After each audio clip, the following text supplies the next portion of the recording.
اعوذ باللہ من الشیطان اللعین الرجیم بسم اللہ الرحمن الرحیم الحمد للہ وکفا وسلام علی عبادہ الذین اصطفیٰ. درود بھیجیے محمد و آل محمد.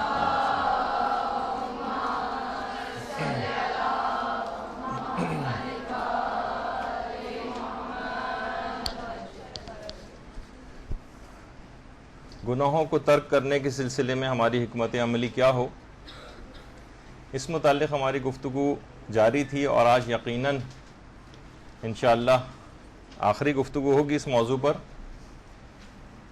موضوع تھا ہی اتنا اہم کہ اس کو بیچ میں اس انداز سے چھوڑ دینا مناسب نہیں لگا، کیونکہ جیسے میں نے پچھلی دفعہ بتایا تھا کہ علم حاصل کرتے چلے گئے اور گناہوں سے اپنے آپ کو نہیں بچا سکے تو آپ ایک ایسی عمارت کھڑی کریں گے کہ جس کی کوئی بنیاد نہیں ہوگی، جو ہوا کے ایک جھونکے سے گر جائے گی. یہی وجہ ہے کہ ہم ترتیب کے ساتھ بہت ساری چیزیں آپ کی خدمت میں عرض کر رہے ہیں، اور آج جو نیا نقطہ آج ہے کہ ہم کس طریقے سے اپنے آپ کو گناہوں سے بچا سکتے ہیں، اس میں سے ایک طریقہ ہے مستحبات کو زیادہ سے زیادہ انجام دینا. اس کا راز اور فلسفہ یہی ہے کہ انسان جتنا زیادہ نیکیاں کرنے کی فکر میں رہے گا، آپ چاہیں کہ میں زیادہ سے زیادہ مستحبات انجام دوں، ہر کام میں زیادہ سے زیادہ نیکیاں کیسے کماؤں، تو پھر آپ کا دماغ خود بخود نیکیوں ہی کی طرف راغب ہوگا، پھر یہ گناہوں کی طرف نہیں جائے گا. یہ اس کا راز ہے. یعنی اگر آپ زیادہ تر اس بات کی فکر میں رہیں گے، مثلا آپ حتیٰ کہ یہاں تک کہ آپ اگر بیت الخلا بھی جانا چاہیں، ٹوائلٹ، تو آپ اگر اس میں بھی نیکیوں کی تلاش میں رہیں، ذرا سا توضیح مسائل نکال کر اگر آپ پڑھ لیں کہ کتنے مستحبات ہیں، کیا مکروہات ہیں، کھانا کھانے آپ بیٹھ رہی ہیں، کیا مستحبات ہیں، کیا مکروہات ہیں، کون سا نیک کام کروں میں تو ثواب زیادہ لے لوں، صدقہ آپ دینا چاہ رہی ہیں تو کون سا ایسی چیزیں میں نیتیں کر لوں کہ جس سے صدقے کا ثواب ملٹیپلائی ہو جائے. بعض اوقات 1000 گنا، 1 لاکھ گنا صدقے کے ثواب کو آپ بڑھا سکتی ہیں، جس کی تفصیل کبھی اور آئے گی. تو مستحبات کی انجام دہی ایک ایسی چیز ہے کہ اگر آپ اس فکر میں لگ گئیں، کتنے ہی مومنین ہم نے ایسے دیکھے ہیں کہ جو باقاعدہ علماء سے آ کر پوچھتے ہیں کہ زیادہ ثواب بتائیے کہ کس عمل کے اندر ہم یہ عمل انجام دینے تو جا رہے ہیں، اس میں اور زیادہ ہم ثواب کو کیسے حاصل کر سکتے ہیں. جتنا آپ زیادہ نیکیاں کمانے کی فکر میں رہیں گی، اتنا ہی زیادہ آپ گناہوں سے اپنے آپ کو بچائیں گی. اور ایک بات اور یاد رکھ لیجئے کہ جتنے بھی مستحبات نیکیاں، ان سب کا آپ کی روحانیت میں ایک اثر ہے. مثال دے دیتا ہوں، جیسے کہ آیت اللہ محمد حسین طباطبائی بھی فرماتے تھے کہ ہر نیکی کا آپ کی روح میں ایک حصہ ہے، ہر مستحب کام کا. اور جتنے بھی آپ مستحب کام انجام دیتی جائیں گی، مثال کے طور پر اگر 1 لاکھ مستحبات ہیں شریعت اسلام میں، اور آپ نے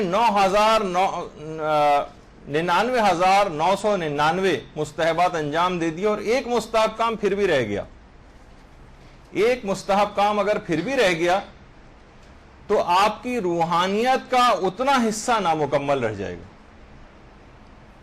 یعنی ہر مستحب کام کا آپ کی روح میں ایک حصہ ہے.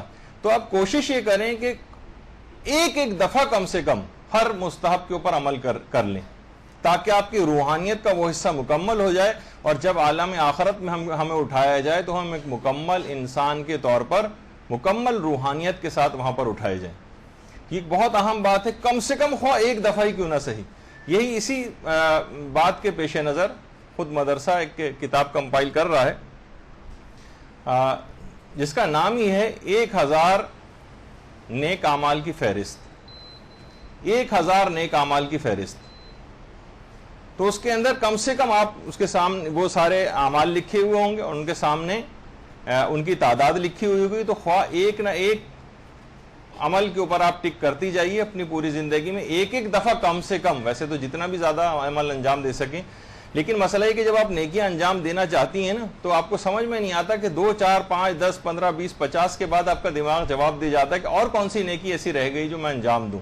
تو اس میں 1000 کم سے کم نیک اعمال کی فہرست ہوگی. کم سے کم ایک دفعہ اس کو انجام دے لیں، تاکہ آپ کی روحانیت مکمل ہو جائے اور میدان قیامت میں ایک مکمل انسان کے طور پر اٹھائے جائیں.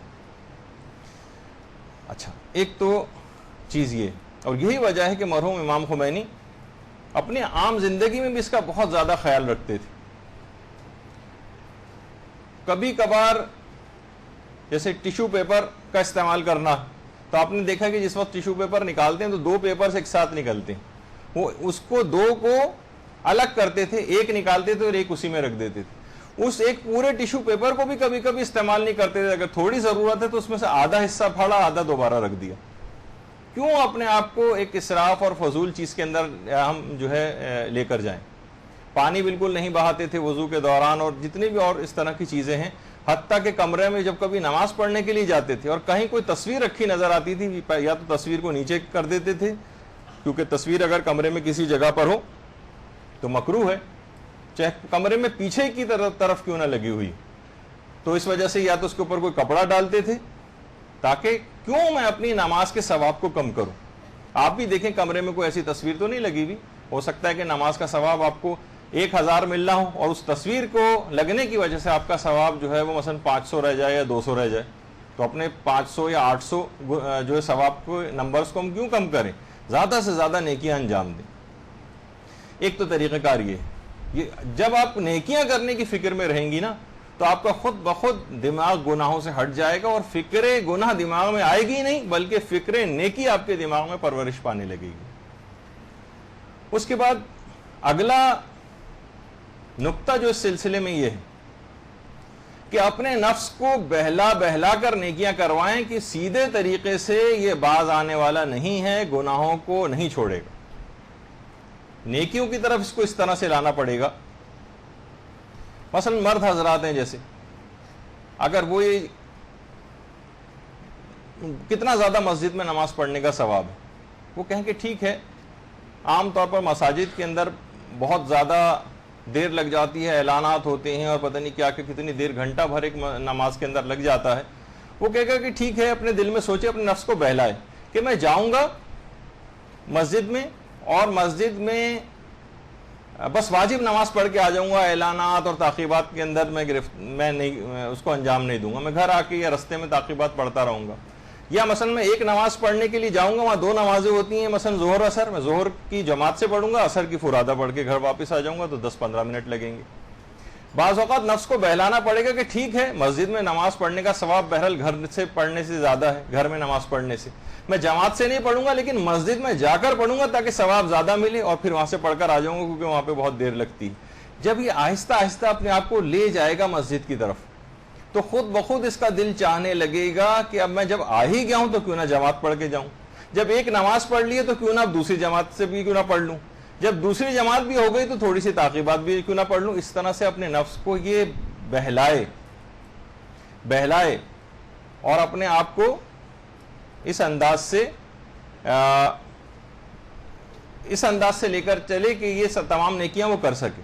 اس کو ایک اور بھی چیز ہوتی ہے، دیکھیے اب میں نے اس سے پہلے عرض کیا تھا کہ اگر کوئی شخص ایکسرسائز کرنا چاہے تو جناب اگر پہلے دن وہ 1 گھنٹے کی واک کرے گا تو اگلے دن ٹانگوں میں اتنا شدید درد ہوگا کہ وہ واک کر ہی نہیں سکے گا.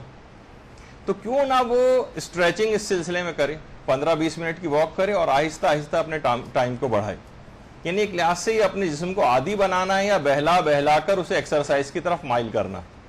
اسی طریقے سے ہمیں بھی جب یہ مولا امیر المومنین علیہ الصلوۃ والسلام فرماتے تھے،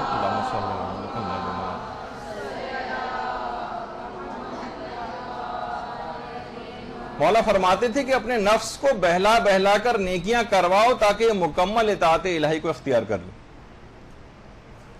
مثلا ایک بزرگ خود فرماتے ہیں کہ میں نماز شب پڑھنے کا عادی نہیں تھا، لیکن انہوں نے اپنے نفس کو بہلایا کہ ٹھیک ہے، نماز شب مجھ سے اٹھ کر نہیں پڑھی جاتی لیکن میں الارم ضرور لگاؤں گا نماز شب کے وقت. ٹھیک ہے، چاہے میں الارم بند کر کے سو جاؤں لیکن میں اٹھوں گا ضرور. انہوں نے وہ کرنا شروع کیا، انہوں نے یہ کرنا شروع کیا. کیا کوئی مسئلہ ہو رہا ہے؟ جی، نفس کو بہلا کر نیکیاں کرواؤ تاکہ یہ مکمل اطاعت الہی اختیار کر لے. تو انہوں نے کہا کہ میں نماز شب کے لیے اٹھنا میرے لیے مشکل ہے لیکن میں الارم تو لگا سکتا ہوں. نماز شب نہیں پڑھوں گا لیکن اٹھوں گا ضرور. اچھا، جب اٹھنے لگے تو انہوں نے کہا کہ جب میں اٹھ ہی گیا ہوں تو میں تھوڑی دیر کے لیے پاؤں لٹکا کے بستر سے نیچے ضرور بیٹھوں گا. 2 منٹ اور بیٹھ کے ایک تسبیح پڑھ لوں گا پھر چاہے سو جاؤں. پھر انہوں نے یہ اسٹریچنگ ہو رہی ہے, نفس کو بہلایا جا رہا ہے, آگے کی طرف لایا جا رہا ہے, اسے رام کیا جا رہا ہے. جب اٹھ کے بیٹھ ہی گئے تو کہا کہ چلو وضو کر کے آ جاتا ہوں. جب وضو کر کے آ ہی گئے تو کسل مندی ویسے ہی سستی وغیرہ دور ہو جاتی ہے وضو کرنے سے. جب اٹھ ہی گیا ہوں تو چلو نماز شب بھی پڑھ لیتا ہوں. یہ بہت ہی نحوست والا ہمارا نفس ہے, یہ اتنے آرام سے قابو میں نہیں آئے گا. اس کے لیے اس طرح کی چکر بازیاں کرنی پڑیں گی. یعنی یہ میں ذرا ویسی زبان استعمال کر رہا ہوں بازاری ٹائپ کی, لیکن کیا کریں کہ اس کا عادی ہو گیا ہے. تو یہ بہت ایسی چیزیں کہ جس کا خصوصیت کے ساتھ خیال رکھنا. نفس کو بہلا کر نیکیاں کروائیے, ایک دم سے بہت سارے کام نہ کروائیے ورنہ بہت مشکل ہو جائے گی اور یہ ایک دم سے انکار کر دے گا اس کام کو کرنے میں. پھر اس کے بعد اگلا طریقہ ہے, جہاں تک بھی ممکن ہو سکے جو مختلف علاقوں میں جو دروس ہو رہے ہیں, درس و تدریس ہو رہی ہے, اس میں یا تو شریک ہوں یا آپ خود اس کا انعقاد کروائیے. دروس اخلاق اور دروس فقہ میں شرکت. درس اخلاق سے انسان مائل ہوتا ہے کہ وہ اطاعت پروردگار انجام دے, اور اطاعت پروردگار کیسے انجام دے اس کے لیے درس فقہ ہوتا ہے کہ عمل کو تاکہ ٹھیک طریقے سے انجام دے سکے. خالی اخلاقیات سے بھی کام نہیں چلتا اگر عمل غلط ہو رہا ہو, اور اخلاقیات راغب کرتی ہے انسان کو عمل کی طرف لانے کے لیے. تو ایسے درسوں یا تو آلریڈی درس ہو رہے ہیں, آپ پتہ چلائیں کہ ایسے درس کہاں ہو رہے ہیں, نہیں اگر ہو رہے کسی جگہ تو آپ ان کے کیسٹس لے کر سنیں. روزانہ کی بنیاد پر آپ لوگوں کا معمول ہونا چاہیے. یہاں پر ایک دن کی جو کلاس ہے ہرگز بھی کافی نہیں, یقین کیجئے کہ بالکل بھی کافی نہیں ہے. آپ کو الگ سے باقاعدہ پوری لائبریری آپ کے پاس ہے, روزانہ کی بنیاد پر ایک کیسٹ تو کم سے کم ضرور آپ لے جا کر گھر پہ سنیں تاکہ ذرا تیز رفتاری سے کام مکمل ہو سکے. یہ تو حالات خراب ہو جاتے ہیں, کبھی کچھ ہو جاتا ہے, اتنی کم کلاسز بعض اوقات ہو پاتی ہیں کہ آپ کے لیے بہت ہی کم اور نامناسب ہے اتنا. وہ نیچے جا کے پوری لائبریری ہے اس کام کے لیے, وہاں سب لسٹیں بھی موجود ہیں, ہر جگہ آپ جا کر دیکھیں اور جو بھی آپ کو مناسب لگے وہ جا کر لے سکتی ہیں. اچھا, اب یا تو اس طرح پہ عمل کریں, یا پھر ایک اور چیز اگر ہو سکے تو اپنے گھروں میں کیوں نہیں منعقد کرتی ہیں آپ کوئی ایسا, یہاں پہ مدرسے کی سینئر طالبات بھی ہیں, بہت اچھے درس دیتی ہیں, آپ ان کو لے کر آئیں. بہت سے قوم سے فارغ التحصیل طالبات یہاں پر آئی ہیں, ان سے آپ فیضیاب ہوں. بہت سے علماء یہاں پر موجود ہیں, اپنے گھروں میں انعقاد کروائیں. جب نیا انقلاب اسلامی ایران آیا تھا تو آپ نے دیکھا تھا کہ اس کے ثمرات کتنے زیادہ پھیلے تھے, کیونکہ ہر گھر میں تقریباً درس ہونے لگے تھے, تقریباً ہر گھر میں دعائے کمیل ہوتی تھی, ہر گھر میں حدیث قصہ ہونے لگی تھی, ہر گھر میں مثلا دعائے ندبہ ہونے لگی تھی, اس طرح کی محفلیں منعقد ہونے لگی تھیں. تو گھروں میں کرنے کا ایک فائدہ یہ ہوگا کہ بہت سارے گھر کے آپ کے ایسے افراد جو کہ عام طور پر نہ کبھی مسجد آتے ہیں نہ کبھی مدرسے آتے ہیں, ان کو دین کہاں تک پہنچے, کیسے پہنچے گا, آپ کی وہ بات سنیں گے نہیں اتنی جلدی. تو آپ کم سے کم اگر جب گھر میں اس چیز کا انعقاد ہوتا ہے تو ایسے افراد بھی اس گھر میں شریک ہو جاتے ہیں کہ جو عام حالات میں کہیں علم حاصل کرنے نہیں جا سکتے. تو آپ کو خود ہی کچھ ایسے, کیونکہ اکیلا آدمی, یہ بات یاد رکھ لیجئے کہ خود تو آپ میراتھن میں اول آ رہی ہیں اور گھر والے سارے جو ہے مثلا سلو سائیکلنگ کے مقابلے کے اندر اول آ رہے ہیں, سب اتنے زیادہ پیچھے کی طرف جا رہے ہیں. تو آپ کبھی بھی آپ کو خود تھوڑا سا ان کو اپنے ساتھ لے کر چلنا پڑے گا اور کچھ اقدامات کرنے پڑیں گے. تو ایسے دروس جو ہے وہ منعقد کروانے. اور خود ہم دیکھتے ہیں کہ ایران میں حتیٰ کہ علماء بڑے سینئر علماء وہ تک درس اخلاق اور دروس جو ہوتے ہیں اس میں جا کر اٹینڈ کرتے ہیں. امام خمینی جس وقت درس دیا کرتے تھے تو آپ دیکھ رہے ہیں کہ سارے امامے آپ کو جو ہے سامنے نظر آ رہے ہیں. تو علماء خود بھی اس سے مستثنا نہیں سمجھتے اپنے آپ کو, یعنی وہ دروس کے اندر شریک ہوتے ہیں. اور کیونکہ کسی بھی جگہ جا کر درس میں شریک ہونا خود اس محفل کا ایک اپنی ایک چاشنی, مثلا یہی چیز اگر آپ صرف ٹی وی کے اوپر دیکھ لیں, اس کا صرف کیسٹ سننے تو آپ کو وہ مزہ نہیں آئے گا جو اس محفل کے اندر بیٹھنے کا ایک مزہ ہوتا ہے, جو لطف ہوتا ہے اور جو ایک روحانی بالیدگی اور ایک نمو آپ کو حاصل ہوتا ہے آپ کی روح کو, وہ عام طور پر کیسٹوں وغیرہ کے ذریعے سننے میں نہیں ہوتا. لیکن بعض اوقات نہیں اگر کوئی شخص آ سکتا تو کم سے کم یہ چیزیں تو وہ اس طرح سے انجام دے سکتا ہے نا. آپ نے دیکھا کہ مثلا ابھی کچھ ہی عرصے پہلے آقا علی پناہ اشتہاردی قم میں سب سے بڑا درس اخلاق ان کا ہوا کرتا تھا. کچھ ہی عرصے پہلے ان کا انتقال بھی ہوا ہے, اور جس وقت یہ کبھی آتے تھے قم میں رہتے تھے اور وہیں پر درس اخلاق ہوتا تھا. جب درس کے لیے آتے تھے تو اکثر ممبر پر بیٹھ کر ابھی درس شروع بھی نہیں ہوا کہ زاروں قطار رونا شروع کر دیتے تھے, اور یہاں تک کہ ابھی کچھ بیان بھی نہیں ہوا مجمع بھی بیٹھ کے رونے لگتا تھا خوف خدا سے, اور یہاں تک کہ بعض اوقات معمولی سا بیان کرنے کے بعد ہی وہ مجلس برخاست ہو جاتی تھی اور لوگ آنسو پوچھتے ہوئے اپنے اپنے گھروں کو جاتے تھے. تو خود ان کا درس اخلاق آقا علی پناہ اشتہاردی ان کا نام ہے, علی پناہ اشتہاردی ان کا ایک درس ہوتا تھا. اسی طریقے سے آیت اللہ سید دست غیب شیرازی, ان کی کتنی کتابیں بھی ہیں اخلاقیات کی, وہ آپ لے کر پڑھ سکتی ہیں, اور ان کا درس اخلاق بڑا مشہور تھا آقا علی پناہ اشتہاردی کا. اسی طریقے سے امام خمینی حتیٰ کہ جب فرانس میں جلا وطن تھے تو وہاں پر بھی ان کا درس مستقل چلتا تھا, اور اس میں خواتین بھی شریک ہوا کرتی تھیں. یعنی کہیں پر بھی انسان اپنا ایسا نہیں ہے کہ وہ اس سے مستثنا ہو جائے کہ اب تو میں علم میں کافی آ گیا ہوں, مجھے اس کسی درس وغیرہ کی کوئی ضرورت نہیں. حتیٰ کہ آقا علی آقا قاضی, یہ خود مرحوم آیت اللہ بہجت کے استاد تھے, آیت اللہ خوئی کے استاد تھے. خود آیت اللہ بہجت علی آقا قاضی کے درس میں جایا کرتے تھے. مرحوم آیت اللہ خوئی جا کر اپنا دستور العمل آیت اللہ علی آقا قاضی سے لیا کرتے تھے کہ میں کیا کروں, میں کس طرح سے اپنی زندگی گزاروں, اور باقاعدہ کچھ عملیات آیت اللہ علی آقا قاضی ان کے لیے دستور العمل کے طور پر معین فرماتے تھے, اور اس کے اوپر پھر وہ عمل کرتے تھے. تو اس طرح کے درس جب تک آپ بار بار نہیں سنیں گی, ہفتے میں ایک دفعہ صرف آ جانا, یہ جیسے کہ میں نے کہا یہ کافی نہیں ہوگا. امام خمینی خود آقا جواد ملکی تبریزی کے درس اخلاق میں جایا کرتے تھے. یہ امام خمینی کے اساتذہ میں سے ہیں, آیت اللہ علی آقا قاضی, آیت اللہ بہجت وغیرہ کے جیسے کہ اساتذہ میں سے تھے, اور جواد ملکی تبریزی اور آیت اللہ شاہ آبادی امام خمینی کے عرفانیت کے استادوں میں سے تھے. اسی طریقے سے ہم یہ دیکھتے ہیں کہ سب سے زیادہ پاکستان کے لحاظ سے اگر ہم بات کریں, ویسے تو اور علماء بھی ماشاءاللہ کافی کام کیے, لیکن سب سے زیادہ کام جو ہم کو نظر آیا ہے درس فقہ اور درس اخلاق کے حوالے سے, وہ ہمارے استاد محترم مولانا مرزا محمد صادق حسن صاحب قبلہ, ان کا کام. اور پوری دنیا میں کس طریقے سے ایک ایک جگہ کے اوپر جاتے ہیں مولانا, یعنی واقعی ان کا اخلاص. اور دیکھیے میں نے جیسے پہلے کہا تھا کہ وہ کوئی شخص خود تو اپنی تعریف نہیں کرے گا, دوسروں کو چاہیے کہ اس کی نیکیاں جو ہیں دوسروں کو بتائیں, تاکہ لوگوں کو, ابھی تک پاکستان کے لوگوں کو اس بات کا احساس ہی نہیں. اصل میں ہم لوگ ہیں مردہ پرست قوم. جب کوئی شخص دنیا سے چلا جاتا ہے نا, پھر کہتے ہیں ارے بہت بڑی شخصیت ہمارے درمیان سے اٹھ گئی, اور جب تک وہ موجود ہوتا ہے ہم اس کے پیچھے مثلاً ڈنڈا لے کے لگے رہتے ہیں اور مستقل اس کو پریشان کرنے کی فکر میں رہتے ہیں.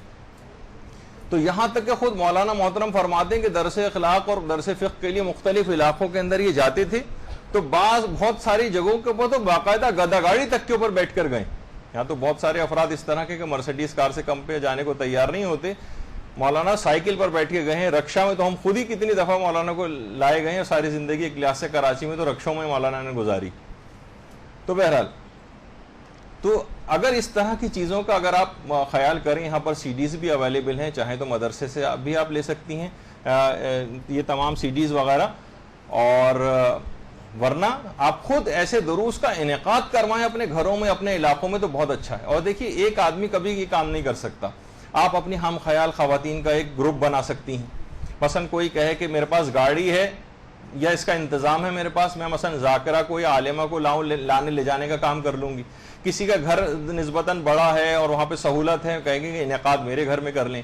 کوئی کچھ خاتون پیسوں کے لحاظ سے ذرا مضبوط ہو, کہیں تبرک کا انتظام میری طرف سے. کوئی جو ہے کچھ کر لے, کوئی کچھ کر لے. کسی کو چائے بہت اچھی بنانی آتی, کم سے کم میں اس محفل کے لیے چائے میں بنا دیا کروں گی, یا میں اس کا انتظام کر دوں گی. تو اس طرح سے کام جب ڈیوائیڈ ہو جائیں گے تو ایک آدمی کے اوپر ہی بوجھ نہیں ڈل جائے گا کہ وہی آدمی عالم کا بھی انتظام کرے, وہی جو ہے کھانے کا بھی انتظام کرے, وہی تمام چیزوں کا انتظام کرے, وہی اطلاع دینے کا بھی انتظام کرے. بہت سی خواتین ہیں کہیں گے میرے پاس ایسے پیکیجز ہیں, میں فون کے ذریعے ہر ایک کو انفارم کروں گی, یہ والی ذمہ داری میری ہے. صرف 4-5 خواتین مل کر بھی ایک علاقے کے اندر بہت اچھا کام کر سکتی ہیں. بہت بڑی تعداد نہیں چاہیے کہ 1500 کی تعداد چاہیے کسی علاقے میں درس کروانے کے لیے, صرف 2-3 خواتین مل کر بھی بہت اچھا کام کر سکتی ہیں. تو یہ اس کا خاص طور پر کسی اپنے مسجد میں کروا لیں, امام بارگاہ میں کروا لیں, کسی ایسے گھر میں کروا لیں جہاں پہ خواتین جمع ہو سکیں. اور اس میں یہ نہیں کہ بہت بڑی تعداد ہی چاہیے, 5-10 عورتیں بھی اگر کسی ایک درس میں بیٹھ رہی ہیں تو بس بہت کافی ہے. آپ گھر کے افراد بھی ہوں گے, کچھ باہر سے آ جائیں گی, ریگولر وہ ہو جائیں گی, اور آپ خود دیکھیں گے گھروں میں برکتیں نازل ہوں گی. ایسی ایسی برکتیں گھر کے اندر آئیں گی, آپ دیکھیں گے کہ پریشانیاں گھروں سے غائب ہونے لگیں گی. محمد و آل محمد کی تعلیمات آپ بیان کروائیں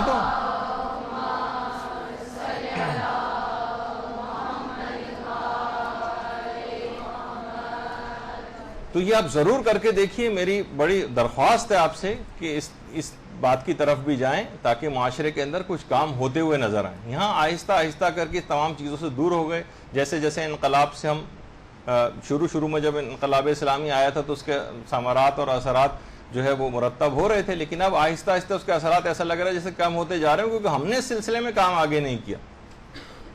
تو یہ خصوصیت کے ساتھ ہے. اسی طریقے سے اور صرف یہاں کی بات ہی نہیں, اور جگہوں پر بھی, جیسے افغانستان جیسی جگہ آیت اللہ آصف محسنی, یا افغانستان کے آیت اللہ آصف محسنی, اور افغانستان کا جو کانسٹیٹیوشن ہے اس کے اندر بھی ان کا بہت بڑا ایک رول ہے وہاں کے دستور کو بنانے میں. ان کی کتاب بھی ہے اسلامی اخلاق کا جدید اسلوب, یہ اردو میں بھی ترجمہ ہو چکی ہے, یہ بھی آپ لے کر ضرور پڑھیں, بہترین کتاب ہے. اسلامی اخلاق کا جدید اسلوب, یہ ان کی کتاب کا نام ہے, آیت اللہ آصف محسنی. اچھا, آپ لوگوں کو تو ماشاءاللہ دیکھیے ان تمام درس و تدریس میں کتنی سہولیات حاصل, اگر سے لائٹ وائٹ کی پریشانیاں تو لگی رہیں گی, لیکن پہلے زمانے میں دیکھیں اور کس طریقے سے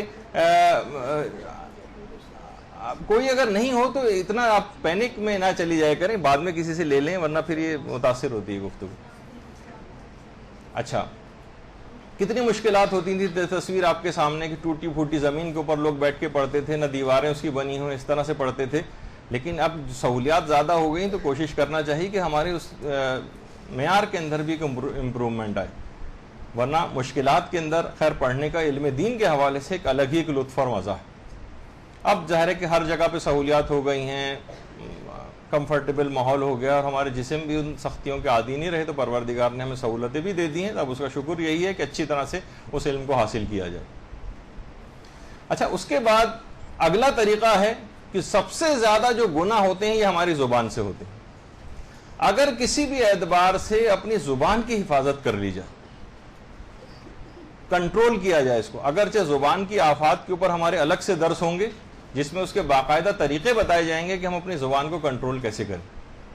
دیکھیے, اس کو شتر بے مہر کی طرح سے جس طرح سے ہم نے آزاد چھوڑا ہوا ہے, اس کا لازمی نتیجہ ہوگا کہ یہ 2 تولے کی زبان یہ جہنم میں لے جانے کے لیے کافی. کہا جاتا ہے نا زبان کے لیے کہ یہ قلیل الحجم و کثیر الجرم, اس کا سائز تو بہت چھوٹا ہے لیکن اس کے جرائم کی فہرست بہت طویل ہوتی, اور یہ اکیلی بھی یہ زبان یہ جہنم میں لے جانے کے لیے بہت کافی ہے. اگر دیکھا جائے تو 90-95% گناہ فقط اور فقط زبان سے ہوتے, اور اسی کے یا اس کے نتیجے میں ہوتے ہیں جو یہ باتیں کہی جاتی ہیں. تو زیادہ تر اوقات میں خاموش رہنا یا اپنی زبان کو کنٹرول کر کے رہنا. اچھی باتوں میں زبان کو استعمال کریں یقیناً, لیکن یہ خود ایک بہت اہم ترین چیز ہے کہ اس کو پریکٹس کرنی پڑے گی. یہی وجہ ہے کہ پیغمبر اسلام ختمی مرتبت صلی اللہ علیہ وآلہ وسلم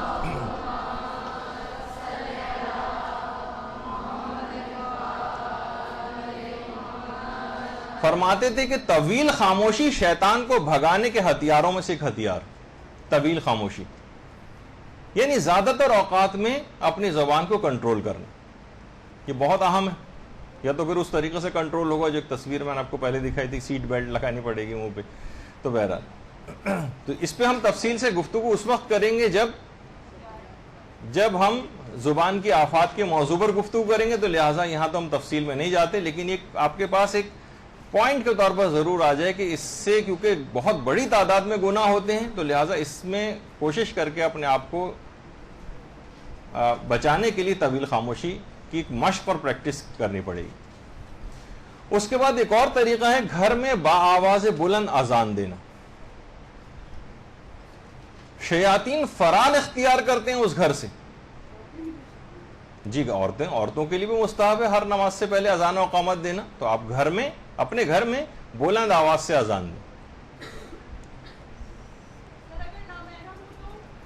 ظاہر ہے کہ نامحرم ہو تو ایک الگ مسئلہ ہے کہ اپنے کمرے میں بھی انسان جہاں پہ وہاں پہ بھی اسی وقت ہمیں اذان دینی جس وقت کوئی نامحرم گھر میں موجود ہے, یا اس وقت جب کہ کمرے میں کوئی اور موقع ایسا تلاش کر لیجئے, 2-1 منٹ کی تو بات ہے اذان دینے کے لیے.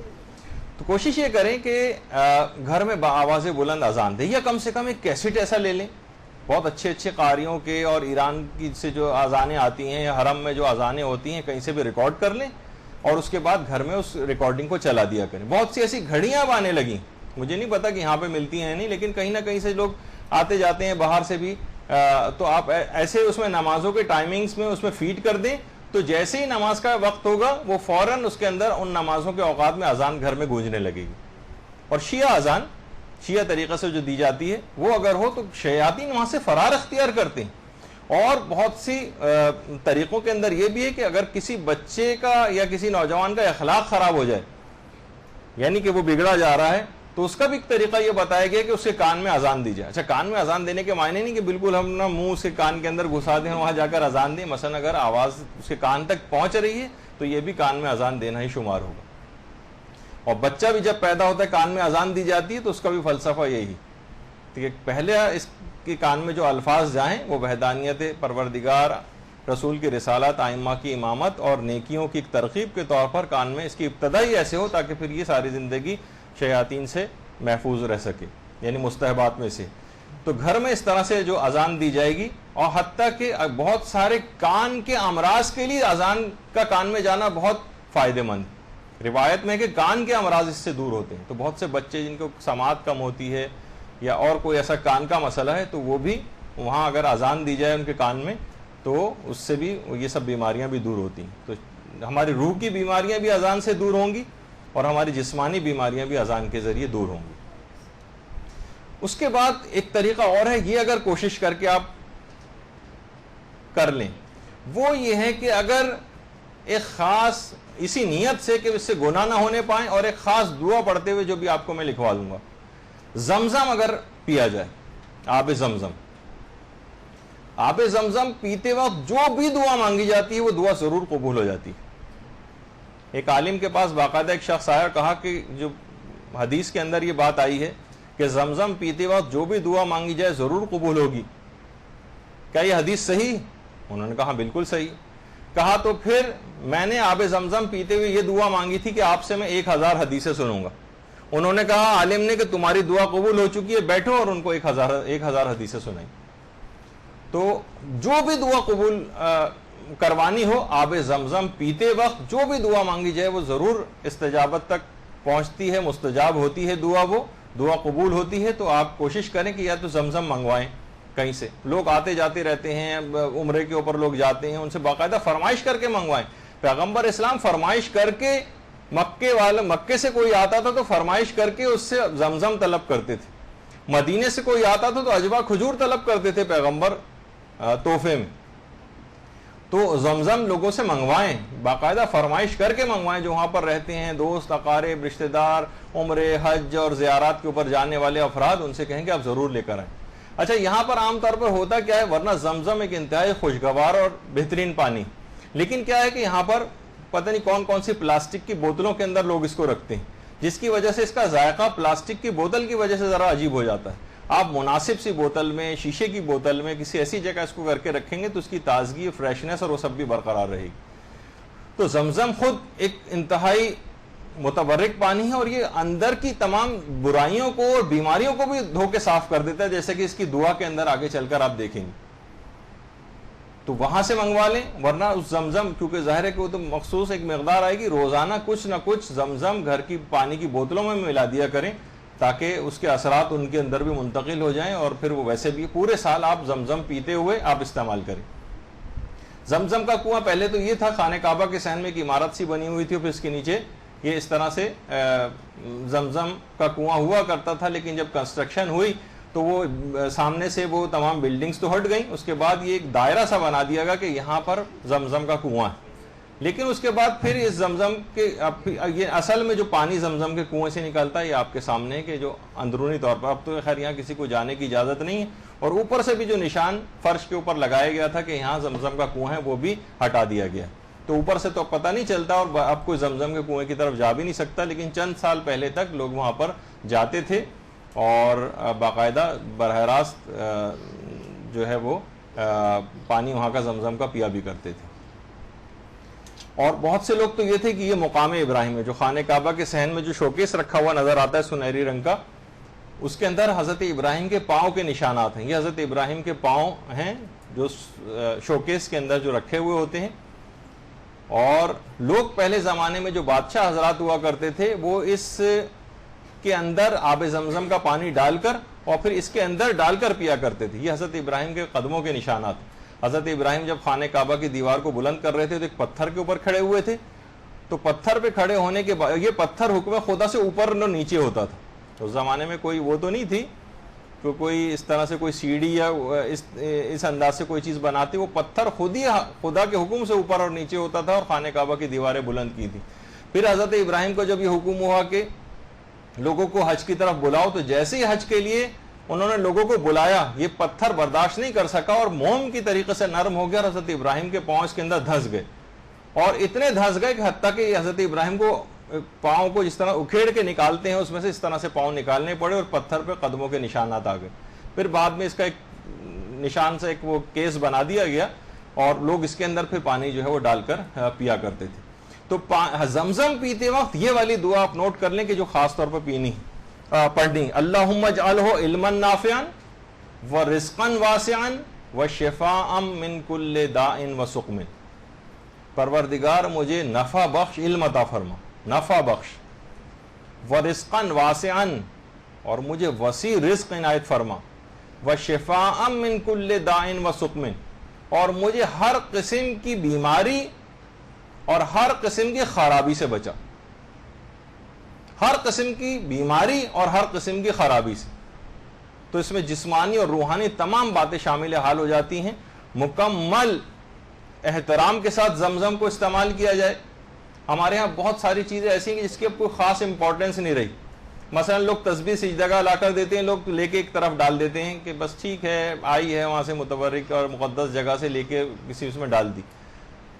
عالم ہیں ان کو کوئی اور سوائے تحفے میں دیتا ہی نہیں, سوائے کہ جانمازیں لوگ لا کے دیتے رہتے ہیں اور وہ ڈھیر ہوتی جاتی ہیں ان کے پاس. اسی طریقے سے لوگوں کے پاس بھی جی آسان ہے ترجمہ, پروردگار مجھے نفع بخش علم عطا فرما اور رزق واسع عطا فرما اور ہر قسم کی بیماری اور ہر قسم کی خرابی سے شفا عطا فرما. تو جس وقت اس نیت سے اس کو زمزم کو پیتے وقت یہ دعا پڑھی جائے گی تو تمام قسم کی گناہ اور بیماریاں جو جسم کی وہ بھی انشاءاللہ اس کی برکت سے دور ہو جائیں گی. آیت اللہ بہجت نے بھی خاص طور پر ایک عمل بتایا جو کبھی اور بتاؤں گا کہ جو بیماروں کی شفا یابی کے لیے, تو اس میں بھی ان کو زمزم پلانے کی بات ہے. تو یہ ایک بہت خاص بات ہے. تو اس کا زمزم کا مکمل احترام کے ساتھ اس کی دعا پڑھتے ہوئے اور کوشش کریں کہ اتنا احترام ہو کہ میں ذاتی طور پہ یہ بات کہوں کہ زمزم کا ایک قطرہ بھی ضائع نہیں ہو, زمزم کا ایک قطرہ بھی ضائع نہ ہو. یعنی پورے ایسا کہ واقعی آپ کوئی بہت قیمتی چیز جو ہے پی رہی ہیں جو آپ کو تمام قسم کی برائیوں اور خرابیوں سے نجات دلائے گی. یہ زمزم اس طرح کی چیز ہے. جی اس میں کوئی ضرورت نہیں ہے, بیٹھ کے بھی پیا جا سکتا ہے, کھڑے ہو کے بھی پیا جا سکتا ہے. ورنہ زمزم کو اپنی پیٹھ پہ ڈالنا, اپنی کمر پہ ڈالنا, اپنے سر کے اوپر ڈالنا, یہ بھی بہت سارے حج کے مستحبات میں سے ہے جو وہاں پہ اعمال انجام دیے جاتے ہیں کہ جس وقت انسان صفا و مروہ کی صحیح کے لیے جاتا ہے تو مستحب ہے کہ پہلے زمزم پیے اور اس زمزم کو اپنے سر پہ اور اپنی کمر کے اوپر بھی ڈالے, کیونکہ پیغمبر نے بھی یہ طریقہ کار اختیار کیا تھا. تو خیر وہ ضروری نہیں کہ ہم یہاں پر بھی کریں, لیکن یہی وجہ ہے کہ جب ہم تفصیل اس کی بتائیں گے انشاءاللہ, جو آپ کی ایک سامان سفر آخرت بیگ کے سلسلے میں کلاس ہوگی, تو اس میں یہ کہ اپنے کفن کے اوپر کو زمزم سے دھو کر رکھنا یہ بھی مستحب اور باعث ثواب ہے اور اس کی بہت فائدہ دلوانے والا, جس کی تفصیل کبھی اور بتاؤں گا. تو بہرحال یہ ایک چیز ایسی ہے کہ جو گناہوں سے بچنے کے لیے باقاعدہ نیت کی جائے کہ پروردگار میں گناہوں میں ڈوبی ہوئی ہوں اور اس دعا کو پڑھتے ہوئے کہ مجھ سے آئندہ زندگی میں گناہ نہ ہو اور میں ایک پاک و پاکیزہ زندگی بسر کروں. اس دعا کو پڑھتے ہوئے پھر زمزم پیجئے اور مکمل عزت و احترام کے ساتھ اس کو ایک پروٹوکول دیتے ہوئے کہ بہت ہی آپ قیمتی چیز جو ہے نوش فرما رہے ہیں اور پھر یہ چیز فائدہ پہنچائے گی. اس کے بعد اگلا طریقہ ہے گناہوں کو آہستہ آہستہ چھوڑنا. دیکھیے گناہوں کو آہستہ آہستہ چھوڑنا, بعض اوقات یہ بھی ہم سے جیسے کہا جاتا ہے نا کہ بہت سے سگریٹ پینے کے لوگ عادی ہوتے ہیں, روزانہ مثلا 25-30 سگریٹ پی رہے ہیں، یا بہت سے لوگ تو صرف ایک دفعہ تیلی سلگاتے ہیں اور سگریٹ سے سگریٹ بجھاتے سلگاتے ہیں، اس کے بعد تو بہرحال اس میں ذرا ٹائم لگ جاتا ہے. لوگ کہتے ہیں بھائی اگر سگریٹ چھوڑنی ہے تو آپ کو کم کرتے کرتے جانا پڑے گا، کم کرتے کرتے پھر چھوڑیے. اگر 20 پیتے تو 10 کر دیں، پھر 5 کر دیں، پھر آہستہ آہستہ اس طرح سے ختم کریں. تو اس میں بہرحال تھوڑا سا ٹائم لگتا ہے، لیکن یہ بھی ایک طریقہ کار ہے گناہوں کو آہستہ آہستہ چھوڑنا. آپ ٹارگٹ بنائیں کہ سب سے پہلے میں ٹارگٹ بناتی ہوں، سب سے زیادہ میں غیبتیں بہت کرتی ہوں. ابھی فی الحال میں اور گناہوں کو اپنے طور پر عمل کروں گی کہ چھوڑنے کے لیے ان طریقہ کار پہ عمل کروں گی، لیکن فی الحال میں غیبت کو ٹارگٹ بناتی ہوں. جب آپ دیکھیں ہاں غیبت اب بہت کم ہو گئی، اب اس کے بعد کوئی اور گناہ پکڑ لیں جو آپ کے خیال میں آپ سے زیادہ سرزد ہو جاتا ہو، پھر آپ اس کی فکر میں لگ جائیں، مہینہ 2 مہینہ اس کو کم کرنے کے اعمال کرتی رہیں، پھر اس کے بعد پھر تیسرے گناہ کی طرف جائیں. تو یہ تھوڑا سا ٹائم پیریڈ تو لے گا، لیکن یہ بھی طریقہ کار اچھا ہے. لیکن اس کے بعد ایک طریقہ کار اور بھی ہے، اور یہ عین ممکن ہے، یہ ناممکن نہیں ہے. گناہوں کو یکدم چھوڑنا. ابھی آپ بیٹھے بیٹھے بھی نیت کر سکتی ہیں کہ پروردگار مجھے ہمت اور طاقت عطا فرما، میں آج سے ایک بھی گناہ نہیں کروں گی. شیطان بہت زیادہ آپ کو لے کر آئے گا اور آپ کے دل میں مایوسی سی ڈالے گا، ارے کہاں ممکن ہے کہ ایک بھی گناہ نہ کرو. کر کے تو دیکھیے، جب گناہ اگر خدا نہ خواستہ ہو جائے تو توبہ کی ربر آپ کے پاس ہے، مٹا دیجیے گا اس سے. لیکن بہرحال ایک دم گناہوں کو چھوڑنا یہ بھی عین ممکن چیز ہے. اور تاریخ میں ایسی مثالیں ملتی ہیں. بعض اوقات لوگ جاتے ہیں خانہ کعبہ، ایک نگاہ پڑی خانہ کعبہ پر ایک دم منقلب ہو گئے. ائمہ کے روضوں کی زیارت کے لیے گئے اور زیارت کے سفر سے جب واپس آئے تو ایک تبدیل شدہ انسان کے طور پر نظر آ رہے ہیں. تو گناہوں کو ایک دم چھوڑ دینا یہ بھی عین ممکن ہے، اور تاریخ میں جیسے کہ میں نے کہا کہ مثالیں بھی ہیں.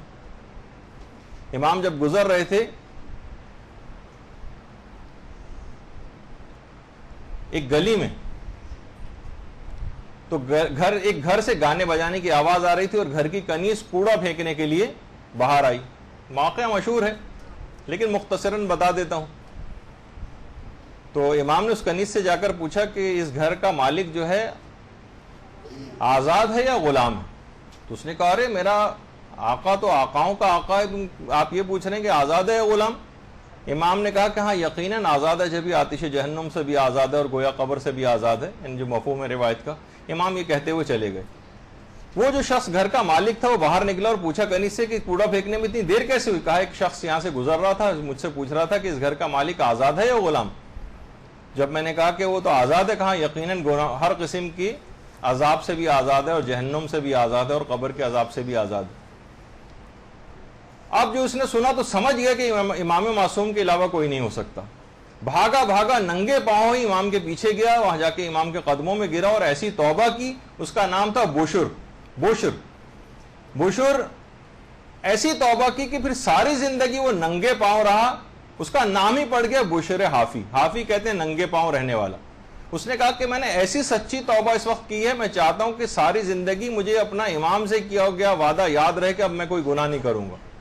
اور ساری زندگی اس بات کو یاد رکھنے کے سلسلے میں بشر نے کبھی پاؤں میں چپل نہیں پہنی، اور اس کا نام ہی پڑ گیا بشر حافی. آج تک تاریخ میں زندہ و جاوید شخصیت ہے. گناہوں کو ایک دم ترک کرنے کے سلسلے میں جب بھی کبھی کوئی بات کی جاتی ہے علماء اخلاق کی طرف سے، ناممکن ہے کہ بشر حافی کا یہ واقعہ وہ اپنی کتابوں میں نے لکھیں یا بیان نہ کریں. یہ خود ایک انتہائی اہم ترین چیز. جی یہ غالباً 7ویں امام کا ہے. اللہم صلی علی محمد وآل محمد.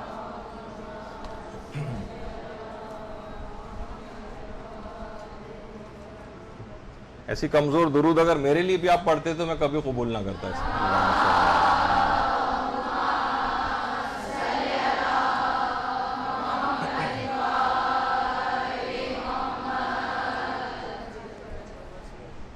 اس کے بعد اگلا طریقہ ہے، یہ علماء بیان کرتے ہیں کہ دوسروں کے عیبوں سے انسان نصیحت حاصل کرے. معاشرے کے اندر آپ کو کتنے گناہگار نظر آئیں گے اور کتنے گناہ ہوتے ہوئے آپ کو نظر آئیں گے، ان کے عیبوں سے نصیحت حاصل کریں. مثلا کوئی غیبت کر رہا ہے، آپ فوراً دماغ میں لے کے آئیں کہ یہ عیب تو مجھ میں بھی پایا جاتا ہے. کوئی اگر کوئی گناہ کے اندر مبتلا نظر آ رہا ہے، آپ کو احساس ہو رہا ہے کہ یہ تو حسد میں کسی کی خاتون بات کر رہی ہیں، آپ کہیں گے یہ عیب تو میرے اندر بھی پایا جاتا ہے. دوسروں کے عیبوں سے نصیحت حاصل کرنا، اور وہ اس طرح سے عیب دوسرے میں دیکھیں، مورد تفتیش اپنی ذات کو قرار دیں. اس کی کھوج میں اپنی ذات کے اندر لگ جائیں کہیں یہ گناہ میرے اندر تو نہیں ہے. بہت سے لوگ اس پہ بھی عمل کرتے ہیں. دیکھیے اس ہمارا طریقہ کار ان افراد کی طرح سے وہ جو 3-4 افراد نماز پڑھ رہے تھے, اس میں سے ایک آدمی بیچ میں بول پڑا تو برابر والا کہنے لگا کہ ارے نماز پڑھ رہے ہیں, کہہ رہے کہ نماز کے دوران بولتے نہیں ہیں. دوسرے نے کہا کہ تم بھی تو بولے ہو. تیسرا کہنے لگا خدا کا شکر ہے میں نہیں بولا.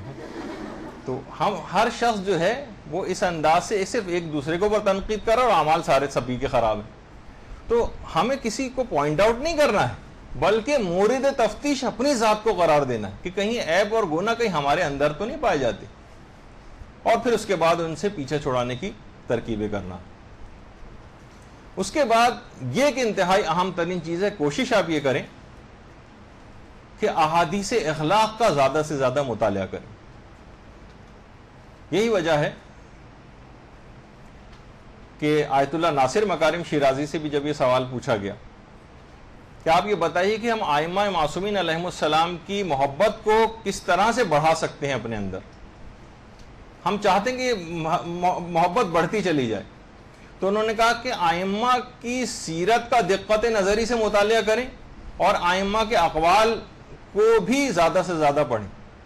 جب ائمہ کی احادیث آپ پڑھیں گی تو احادیث اخلاقی اپنا آئینے کے اندر جیسے اپنے چہرے کو آپ دیکھ رہی ہیں, سارے نقائص اس کے اندر ابھر کے سامنے آ جائیں گے, اور انسان اپنے آپ کو ان گناہوں سے بلکہ ان گناہوں سے بچانے کے طریقے بھی ان احادیث اخلاقی کے اندر موجود ہوتے ہیں. تو زیادہ سے زیادہ کوشش کریں کہ اخلاقی کتب کا مطالعہ کریں اور احادیث اخلاق کا مطالعہ کریں. آیت اللہ حسین مظاہری کی کتابیں اس سلسلے میں اخلاق کے موضوع پر, وہ آپ پڑھ سکتی ہیں. اسی طریقے سے مثلا میزان الحکمہ کے نام سے تقریباً 8 والیوم تو اردو ترجمہ ہو گئے ہیں اس کے, وہ آپ لے کے, وہ تو اگر تھوڑا سا بھی کسی کے پاس مالی گنجائش ہے تو اس کو 8 کی 8 جلدیں اپنے پاس لے کے رکھنی چاہیے. حروف تہجی کے اعتبار سے اخلاقیات کی جتنی حدیثیں ائمہ کی ہیں ساری جمع کی. انتہائی بہترین کتاب ہے میزان الحکمہ, میزان حکمت کے نام سے اردو ترجمہ بھی ہو چکا ہے اس کا, آپ لے سکتی ہیں, اور بہترین کتاب ہے, بلکہ ہر موضوع پر حدیثیں آپ کو مل جائیں گی. اتنی بہترین کتاب ہے کہ شاید اس کے بعد بہت سی چھوٹی چھوٹی کتابوں سے بھی انسان مستغنی ہو جاتا ہے کہ ایک بہترین کتاب, ایک پورا ایک سیٹ اس کے پاس آ گیا. 8 والیوم ہے, یہ ملتی بھی نہیں ہے, بعض اوقات شارٹ ہو جاتی ہے مارکیٹ میں, لیکن آپ جتنے بھی اویلیبل ہوں, شاید آپ کی لائبریری میں بھی موجود ہیں یا نیچے, وہ بھی آپ اگر چاہیں تو یہاں سے ایشو کروا سکتی ہیں پڑھنے کے لیے, پھر واپس بھی کر دیجیے گا تاکہ اوروں کو بھی مل سکے. اچھا, یہ بہت مختصر میں گزر رہا ہوں, لیکن یہ کہ بہرحال آپ کو اپنا مطالعہ بڑھانا پڑے گا احادیث اخلاق کے سلسلے میں, تاکہ اپنی شرعی ذمہ داری واضح ہوتی جائے آپ کے لیے, اور آپ بہترین طریقے سے اس راہ پہ اپنے قدم آگے بڑھائیں اور اپنے آپ کو مضبوط کرتی جائیں اخلاقی طور پر. اس کے بعد اب اگلا طریقہ یہ ہے, واقعی گناہوں سے انسان بہت زیادہ اپنے آپ کو بچا سکتا ہے جب اپنے کفن کو اور اپنی قبر کو بھی تیار رکھے. قبر کی تیاری کی تو بھی آگے چل کر بات ہوتی ہے, یہ عام طور پر خواتین کے لیے فی الحال یہاں پر ممکن نہیں ہے طریقہ, لیکن کم سے کم ایک کفن کو لے کے تو تیار رکھ سکتا ہے شخص. اور یہ بات یاد رکھ لیجئے کہ میں ایک ویسے آپ کو بتا دوں اس کا ایک نقطہ, اس کے اندر نہ صرف یہ کہ خدا نہ خواستہ کوئی نحوست نہیں ہے, جیسے کہ عام طور پر لوگوں کا کانسیپٹ ہوتا ہے کفن گھر میں رکھا ہوا ہے تو بس اب مر کے ہی جانا ہے. الٹا ہے معاملہ, جو شخص جتنا زیادہ کفن کو اپنے تیار رکھے گا اور اس کو گاہے بگاہے دیکھے گا, اس کی عمر طویل ہوتی چلی جاتی. بالکل الٹا ہے. جس طریقے سے میں آپ کو وہ بتا دوں, لیکن اس کے میرے پاس فون نہیں آنے چاہیے بعد میں سلسلے. ایک دفعہ میں نے بتایا تھا, کلاس میں غلطی کر دی تھی خواب کی تعبیر کے سلسلے. وہ یہ کہ اگر کوئی شخص یہ دیکھے کہ خواب میں یہ دیکھے کہ وہ مر گیا ہے, تو اس کی تعبیر یہ ہے کہ اس کی زندگی اب طویل ہو جائے گی. اور اگر کوئی شخص یہ دیکھے کہ خواب میں کہ اس کی شادی ہو رہی ہے, تو اس کے معنی ہے کہ اس کی موت قریب ہے. یہ باقاعدہ یہ تو خواب کی تعبیر آیت اللہ دست غیب شیرازی نے جو بتائی ہیں, اس سلسلے میں جو قرآنی استعارات کو استعمال کیا ہے, تو اس میں انہوں نے یہ تعبیر بتائی. تو ایک خاتون کا آنے لگا تھا فون کے, میں تو کئی دفعہ دیکھ چکی ہوں, اور وہ گھبرا گئی اور گھر میں کوہرام مچ گیا کہ اب ان کی موت قریب ہو گئی. ایسا ہارڈ اینڈ فاسٹ رول نہیں ہے, لیکن بہرحال یہ کہ اس طرح سے تعبیر بیان کی جاتی. یعنی خواب میں اگر ہم یہ دیکھ رہے ہیں کہ موت آ رہی ہے, تو اس کا مطلب ہے زندگی طویل ہوگی. کفن کو ہم گاہے بگاہے دیکھ رہے ہیں اور مہیا کر کے اپنے لیے رکھ رہے ہیں, بلکہ کوشش یہ کریں کہ اگر کفن کی اس ایک چادر کو نکال کر اگر آپ اس کو اپنے اوپر اوڑھ کر اس میں نمازیں بھی پڑھیں تو بہت اچھا، اور گاہے بگاہے اس کو پہن کر، یعنی کبھی کبھار مہینے 2 مہینے میں آپ نکالیں اس کو اور پہنیں، اور آپ یاد کریں کہ ایک دن اسی کفن میں جو ہے وہ لپیٹی جاؤں گی اور اس طرح سے قبر کے اندر پہنچوں گی. اور پرانے علماء کا طریقہ کار بھی رہا ہے کہ اپنے گھروں میں بھی قبر کھدوا کر رکھتے تھے، اور اب بھی ہو سکتا ہے کسی جگہ ہو، لیکن اب یہاں پہ اس طرح کی صورتحال نہیں رہی، خاص طور پہ ہمارے معاشرے کے اندر کہ ایسا کام کریں، اور جگہ بھی نہیں رہی ان سب چیزوں کی. تو بہرحال لیکن لوگ پہلے ہی کرا کرتے تھے، قبر کے اندر لیٹ کر جو ہے وہ اپنے مرنے کا استحضار کیا کرتے تھے، کچھ اعمال کیا کرتے تھے اس کے اندر بیٹھ کر بھی. اور یہ سب چیزیں ایسی ہیں کہ جو آپ کو عالم آخرت کی یاد دلاتی ہیں. کل کو یہی گڑھا ہوگا جس میں ہم میں سے ہر شخص کو جانا، ہر شخص کو اس کے اندر جانا. کس طریقے سے ہوگا یہ سب آپ کے سامنے، کہ بہرحال اصل اور ہدف اور آخری منزل ہماری یہ ہے.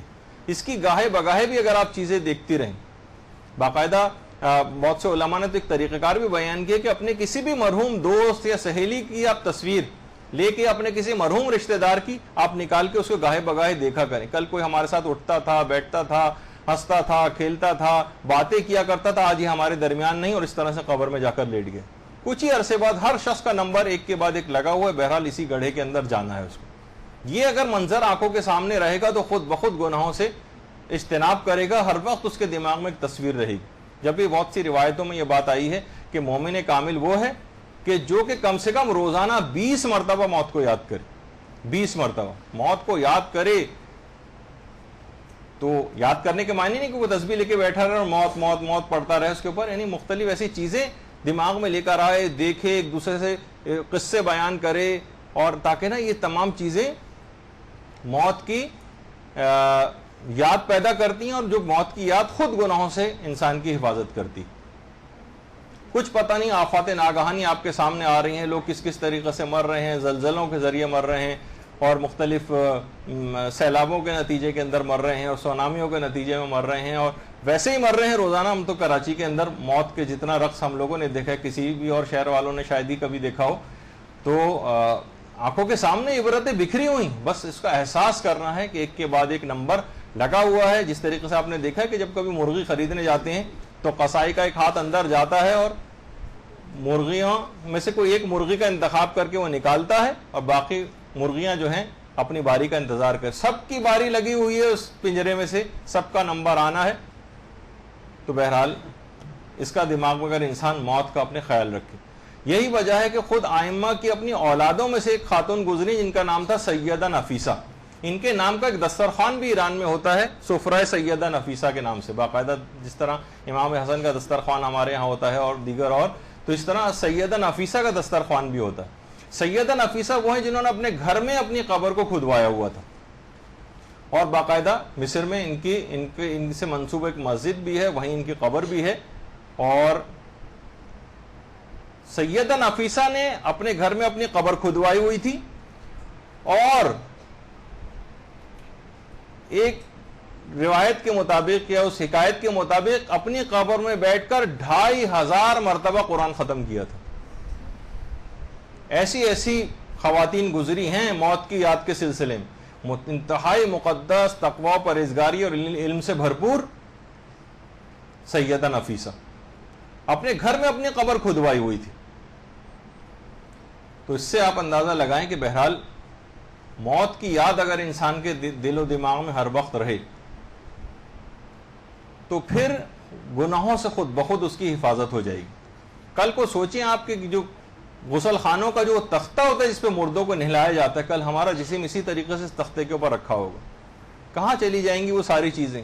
وہ ساری کپڑوں سے بھری ہوئی الماریاں، وہ سینکڑوں جوتے، اور وہ بازاروں کے چکر لگانا، وہ سب آپ کو کل یاد آئے گا اس موقع پر. لیکن اس وقت کوئی چارہ کار نہیں ہوگا، فضولیات میں اپنی پوری زندگی کو ضائع کرتے چلے گئے. جانا اسی تختے کے اوپر ہے بالآخر، اور بہت زیادہ عرصہ نہیں رہا اس کے اندر. تقریباً جتنی خواتین یہاں بیٹھی ہوئی ہیں اپنی عمر عزیز کا تقریباً آدھا گزار چکی. تو بہرحال انسان ہر وقت یہ احساس دلانے والا، خدا نخواستہ کوئی بدشگونی نہیں کر رہے ہیں آپ کے لیے، بلکہ یہ خود اس حیات ابدی کی طرف آپ کو راغب کر رہے ہیں کہ آپ کی وہاں کی زندگی ایک خوش و خرم اور ایک اطمینان کے ساتھ جو گزرے. تو بہرحال یہ انسان کے دماغ میں رہے کہ چاہے کتنے ہی چھوٹے ہوں چاہے کتنے ہی بڑے. یہ امام خمینی کی قبر ہے جب کھودی گئی تھی جس میں امام خمینی دفن ہوا, کہ بہرحال سب کا انجام وہ یہی ہے. اب چاہیں اس کو جنت کے باغوں میں سے ایک باغ بنا لیں یا جہنم کے گڑھوں میں سے ایک گڑھا اس کو قرار دے دیں اور گناہوں کے اندر ویسے ہی مبتلا رہیں جس طریقے سے اب تک مبتلا رہے ہیں ہم سب. قبرستان بھرے ہوئے ہیں. کل تک یہی لوگ ہنستے تھے, کھیلتے تھے, باتیں کرتے تھے, آج سب کے سب دفن. لیکن وہ افراد, یہ جنت المعلا کا قبرستان ہے جس کے اندر حضرت خدیجہ, حضرت عبد المطلب, حضرت ابو طالب اور خاندان بنو ہاشم کے کتنے ہی یہ نام بڑے اطمینان سے آپ لوگوں نے سن لی اور کوئی درود نہیں پڑھا.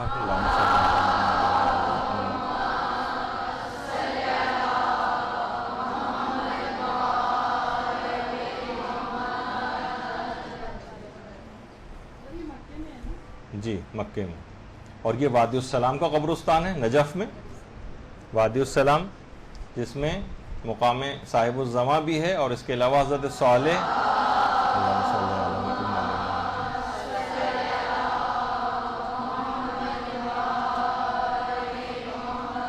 حضرت صالح اور حضرت ہود کی قبریں بھی یہاں پر ہیں, اور نہ جانے کتنے صالحین یہاں پر ہیں. اور یہ قدیم ترین قبرستان ہے عالم انسانیت کے حوالے سے بھی. جی وادی السلام کا قبرستان ہے کہ جو کہ وہ جنت المعلا کا قبرستان ہے, وہ مکے میں. امام زمانہ علیہ السلام کی مستقل بیٹھکوں میں سے ایک جگہ ہے کہ جہاں امام زمانہ اکثر تشریف لاتے ہیں. ان جگہوں 7-8 مقامات ایسے ہیں کہ جہاں امام زمانہ کا آنا ثابت ہے. اللہم صلی اللہ علیہ وسلم.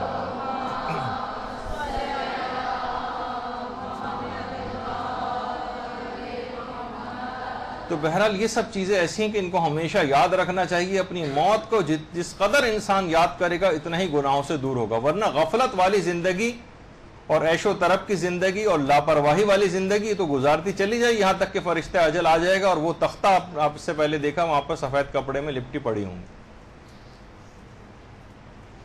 اچھا, ہم دیگر جیسے مملکت اسلامی ایران, وہاں عورتیں عام طور پر قبروں کے پاس جا کر بیٹھتی ہیں اور دعائیں پڑھتی ہیں اپنے عزیز و اقارب کی. باقاعدہ انہوں نے, خیر ہمارے ہاں کے تو قبرستان زیادہ تر کوئی بھوت بنگلہ ٹائپ کا ایک نمونہ پیش کرتے ہیں, وہاں بہترین قبرستان انہوں نے بنائے ہوئے ہیں تاکہ وہاں بچے کھیلتے بھی ہیں, لوگ وہاں جا کے پکنک بھی ایک لحاظ سے جس طرح پکنک والا ماحول ہو جاتا ہے نا, کھانا وانا بھی لے کر آئے ہیں, وہیں اپنے اقارب کی قبر پہ بیٹھے ہوئے ہیں اور اعمال بھی انجام دے رہے ہیں اور باتیں بھی کر رہے ہیں. اگلا طریقہ ہے گھر میں کوشش کریں کہ دینی کتابوں کی بھرمار ہو. گھر میں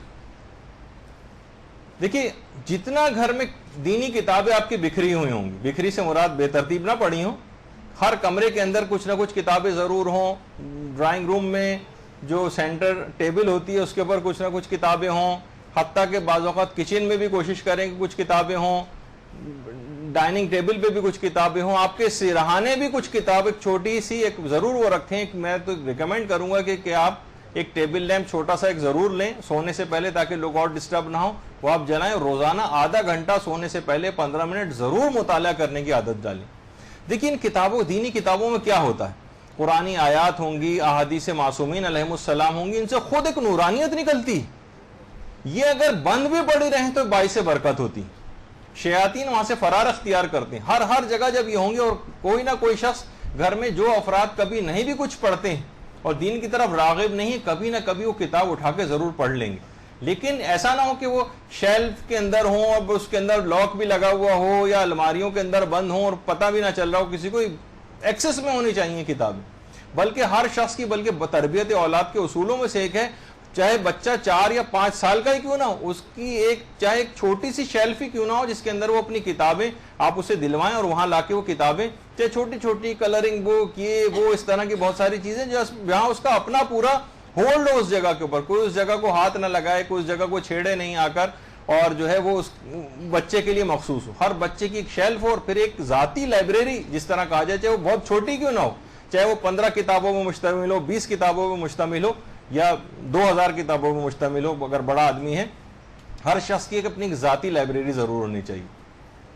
تو یہ ایک بہت اہم ترین بات ہے کہ گھر میں جب یہ کتابیں بکھری ہوئی ہوں گی، کتنے ہمارے علماء کا طریقہ کار، آیت اللہ صادق شیرازی ہیں آپ کے سامنے، اور کتابیں بکھری ہوئی ہیں، ہر وقت ایکسس ہے کتابوں میں، یہ نہیں کہ کہیں وقت سیڑھیاں لگا کے چڑھ کے اتار کے لانا پڑ رہی ہے اور بڑا مشکل سے جو ہے وہ اس تک ایکسس ہو رہا ہے، ایسا نہیں ہونا چاہیے۔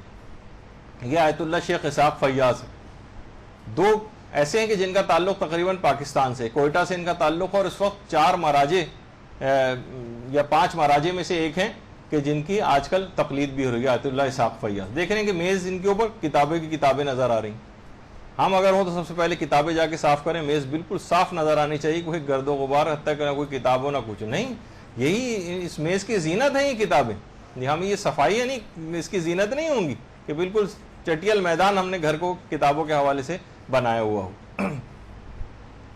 تو بچوں کے لحاظ سے بھی، حتیٰ کہ کمپیوٹر ہیں ان کے ڈیسک ٹاپ پہ اس طرح کی چیزیں ڈالیں گے، گاہے بگاہے وہ دیکھیں سنیں بھی یہی چیزیں، ان کو لا کر مہیا کرنی پڑیں گی یہ تمام کی تمام چیزیں۔ تو کوشش یہ کریں کہ اس طرح سے ہو کہ گھر میں ایک لائبریری ضرور، کچھ ایک ایسے شیلف ہونے چاہیے آپ کے پاس کہ جو خاص طور پر جب یہ نورانیت اس طرح سے بکھری ہوئی ہوگی، ان سے ایسی نورانی شعائیں اور برکتیں نکل رہی ہوں گی، تو شیاطین کا پھر وہاں پر گزارا بہت مشکل نہیں ہو سکے گا۔ آیت اللہ مرشی نجفی، انہوں نے اتنے، دیکھا جائے تو غربت بھی یہ تھی اس کی ایک وجہ کہ ساری زندگی آیت اللہ مرشی نجفی نے حج نہیں کیا، حج کے پیسے بھی نہیں ہو سکے، لیکن ایک وجہ اور بھی تھی کہ جس کی وجہ سے حج نہیں کیا تھا، جو کبھی اور بتاؤں گا آپ کو۔ تو آیت اللہ مرشی نجفی لیکن اتنی بڑی کہ ایشیا کی سب سے بڑی لائبریری بنا کے گئے، جو بھی افراد قوم کی زیارت کے لیے گئے ہیں ان کو ضرور وہ لائبریری جا کر دیکھنی چاہیے، حرم معصومہ قوم کے بالکل سامنے وہ لائبریری ہے جو آیت اللہ مرشی نجفی نے قائم کی، اور اتنا زیادہ اس معاملے میں وہ تھے، چاہتے تو خود حرم معصومہ کے اندر دفن ہو سکتے تھے، 35-40 سال تک حرم کے اندر، جب صبح کے 3 ساڑھے 3 بجے حرم کھلتا ہے تو پہلا کوئی شخص جو کہ اندر داخل ہوتا تھا آیت اللہ مرشی نجفی تھے، دروازے حرم کے پاس باہر آ کر بیٹھ جاتے تھے اور دروازہ کھلتے ہی اندر داخل ہوتے تھے۔ یہ چاہتے تھے تو وہاں بھی دفن ہو سکتے تھے، لیکن انہوں نے کہا کہ نہیں، میں اس لائبریری کے دروازے کے قریب دفن ہوں گا تاکہ دینی طالب علم وہاں سے جب گزرے تو ان کی گرد پاؤں کی اڑ کر میری قبر پہ گرے۔ یہ آیت اللہ مرشی نجفی، کتابوں کی اس لحاظ سے ایک اہمیت، تو اتنی بڑی لائبریری انہوں نے بنائی صرف اس وجہ سے، تو لائبریری کا کوئی قبرستان تھوڑی بنانا ہے، پڑھنے کے لیے ہے لائبریریز، یہ تو کہا کہ میں نے کہا کہ رکھی ہوں، لیکن اس کا مقصد یہی ہے کہ پڑھا جائے اس کو، ان کتابوں کو۔ اور آپ کو پتہ ہے کہ سلمان فارسی جن کے متعلق کہا جاتا ہے کہ سلمان منا اہل البیت، یہ روایات آئی ہیں جن کے لیے، اور جو ایمان کے 10 کے 10 حصوں پر فائز ہیں، ان کا ایمان لانے کا واقعہ کیا ہے؟ ایک کتاب، گھر کی 2 چھتی پر ایک دفعہ چڑھے تھے، وہاں پر ایک کتاب ان کے بزرگوں میں سے کسی نے لے کر رکھی ہوئی تھی، جب انہوں یہ اتار کر نیچے لائے، اس کو کھول کر مطالعہ کرنا شروع کیا تو آخری زمانے کے جو پیغمبر کی خصوصیات بیان ہوئی تھی، پھر ان کی تلاش میں نکلے، یہاں تک کہ پیغمبر کے پاس آئے، اسلام قبول کیا اور ایمان کی اس بلندی کو حاصل کیا کہ 10 کے 10 حصوں پر ایمان کے فائز ہو گئے۔ یہی سلمان فارسی جن کا روضہ مدائن کے اندر ہے، جن کی قبر مدائن میں ہے، ان کے ایمان لانے کا واقعہ ایک کتاب کے ذریعے ہے۔ آپ کو کیا پتا گھر میں کوئی فرد کب کس موقع پر کتاب کی کون سی عبارت پڑھ لے اور بالکل تبدیل ہو جائے، کیا معجزہ اس کی شخصیت کے اندر آ جائے۔ تو بہرحال یہ سلمان فارسی کی قبر ہے، ایک درود بھیجیے محمد علیہ وسلم۔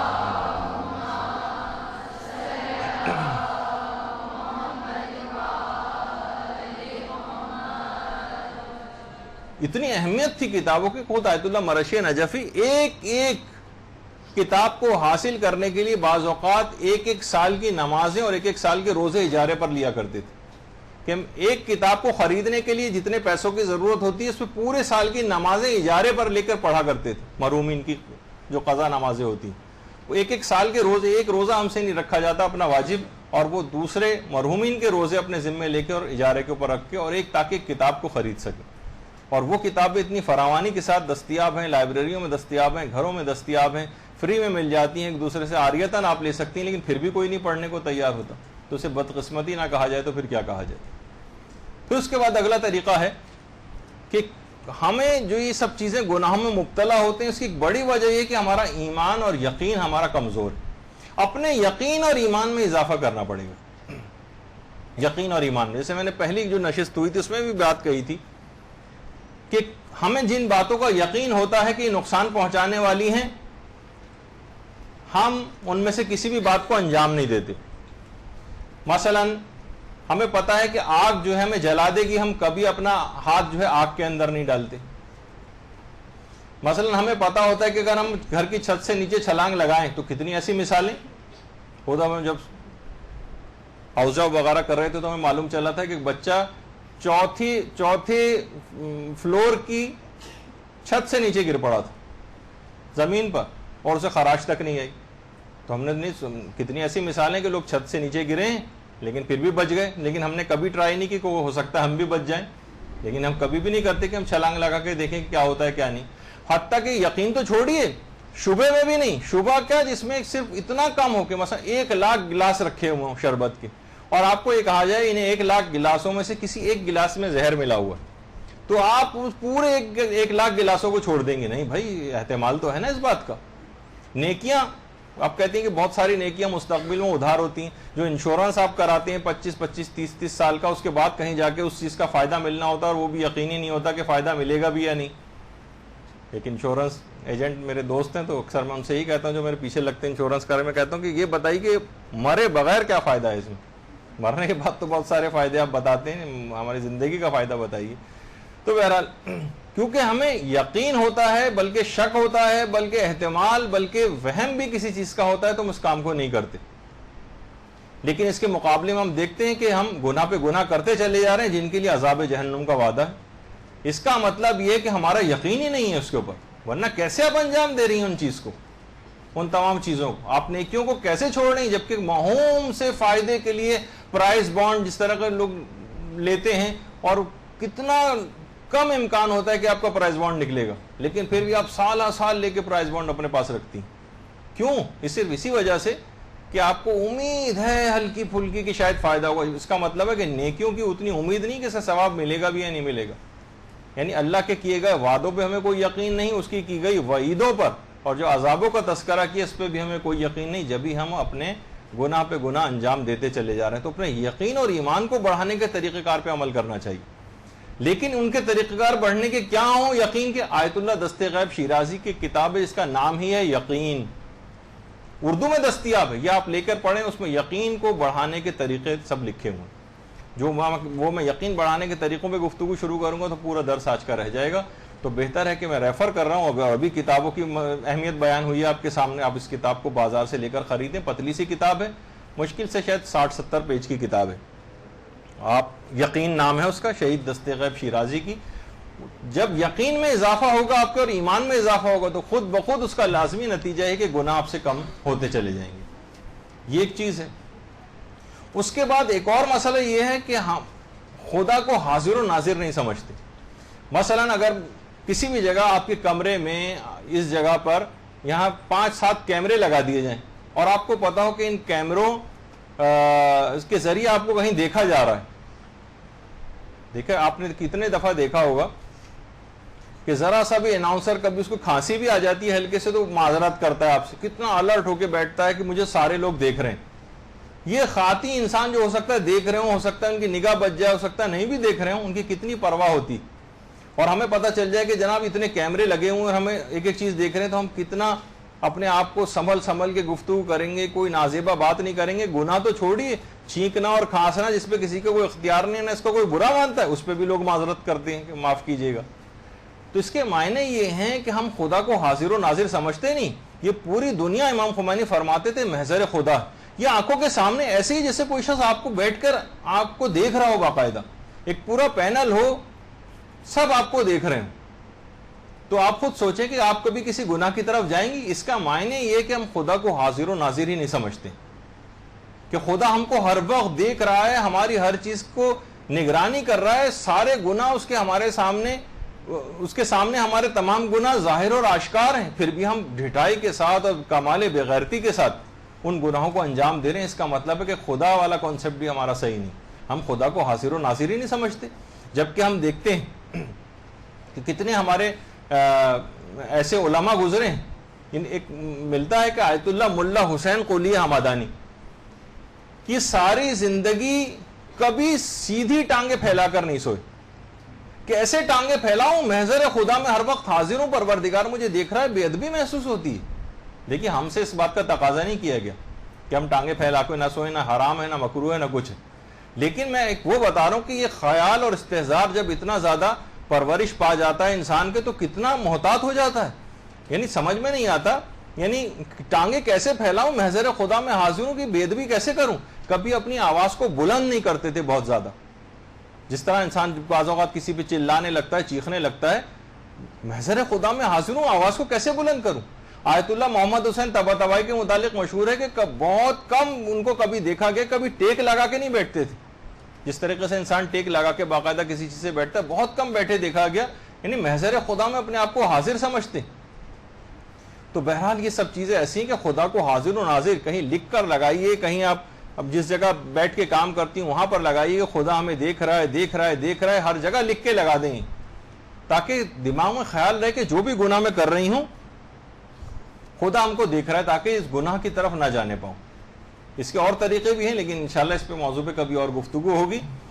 اور ایک اور اہم ترین طریقہ جس سے ہم گناہوں سے بچ سکتے ہیں کہ جس وقت پہ ہم ارتکاب گناہ کا کوئی موقع ایسا آ جائے کہ ہمیں معلوم ہے کہ ہم اس گناہ کے اندر گرفتار ہونے والے ہیں، اس وقت سچے دل سے ایک جھٹکے کے ساتھ اعوذ باللہ من الشیطان الرجیم پڑھیں. صدقے دل سے آپ دیکھیں گے کہ خدا کیسے آپ کے دل کو اس گناہ کی طرف سے ہٹاتا ہے. جب کبھی ایسا موقع آ جائے کہ آپ کو یقین ہو جائے کہ اب میں اس گناہ میں گرفتار ہو ہی جاؤں گی، میں ہونے والی ہوں، میں بہت کمزور ہوں، میں اس گناہ میں گرفتار ہو جاؤں گی، سچے دل کے ساتھ ایک دفعہ صرف اعوذ باللہ من الشیطان الرجیم پڑھیے، پھر دیکھیے کرشمہ کیا ہوتا. ایسا پروردگار آپ کو اس جگہ سے نکالے گا، اس گناہ سے، اور ایسی بے رغبتی پیدا کرے گا کہ آپ حیران رہ جائیں گے. یہ بھی ایک طریقہ ہے ارتکاب گناہ سے اپنے آپ کو بچانے کا.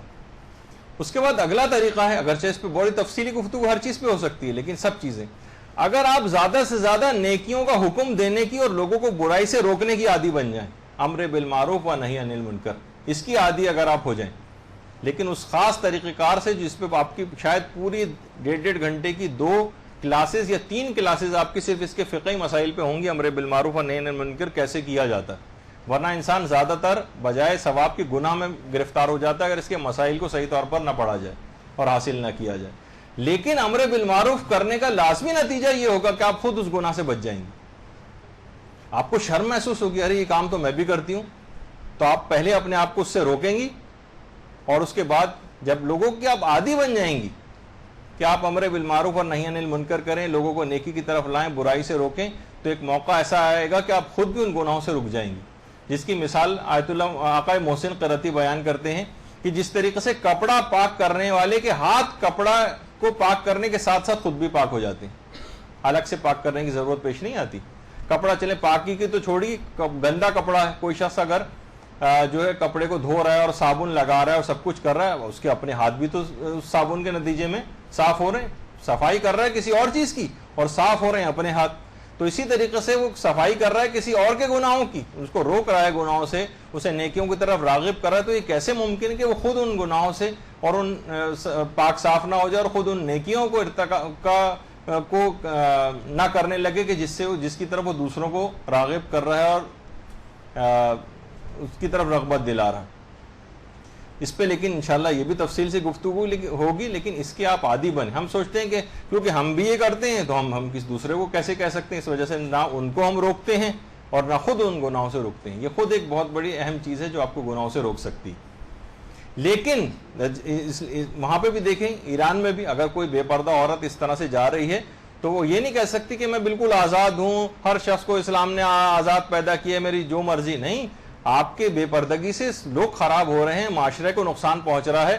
جب کوئی بھی شخص اگر سگنل کو توڑتا ہے تو ٹریفک پولیس کیوں پکڑتی؟ وہ کہے بھائی مجھے تو کچھ نہیں، وہ کہیں گے تمہارے ٹریفک کے سگنل توڑنے سے بہت سے لوگوں کی جان کو خطرہ ہو جائے گا، اس وجہ سے ہم تم کو روک رہے ہیں. اگر ہم نے ڈبل سواری پہ، یہاں تو خیر ظالمانہ پابندی لگائی جاتی ہے لیکن بالفرض کہیں پابندی لگائی جا رہی ہے تو امن و امان کی وجہ سے ہم لگا رہے ہیں. تو بہرحال اگر کہیں پہ روکا جاتا ہے تو اس کے معنی یہ ہوتے ہیں کہ پورا معاشرے کو خطرہ ہو رہا ہے. لیکن یہ والا طریقہ کار نہیں ہونا چاہیے. امر بالمعروف کے مسائل حاصل نہیں کریں گے تو جس طرح سے افغانستان میں ہوتا ہے پھر وہ والا طریقہ کار، وہ غلطی ہو جائے گی. تو ان تمام طریقہ کار سے اپنے آپ کو بچانا ہے. یہ تمام اسلام سے دور لے جانے والے طریقے ہیں جس میں لاٹھی ڈنڈوں کا استعمال کیا جاتا ہے، انسان موعظہ حسنہ کے ذریعے بہترین انداز سے امر بالمعروف اور نہی عن المنکر کا فریضہ اسلامی احکامات کے تحت ادا کرے، پھر اس کے بعد وہ اس کا فائدہ نظر آئے گا. ورنہ آپ نے دیکھا کہ کتنا زیادہ اسلام ان حرکتوں کے نتیجے میں بدنام ہو گیا اور لوگ بجائے دین کی طرف آنے کے اس سے برگشتہ ہونے لگے. تو اسلام کے دامن کو نہیں چھوڑنا ہے، امر بالمعروف اسلامی طریقوں سے کرنا ہے. پھر اس کے بعد علماء فرماتے ہیں جلدی جلدی کہ ہر کام کا آغاز اگر آپ بسم اللہ سے کرنے کی عادت ڈالیں.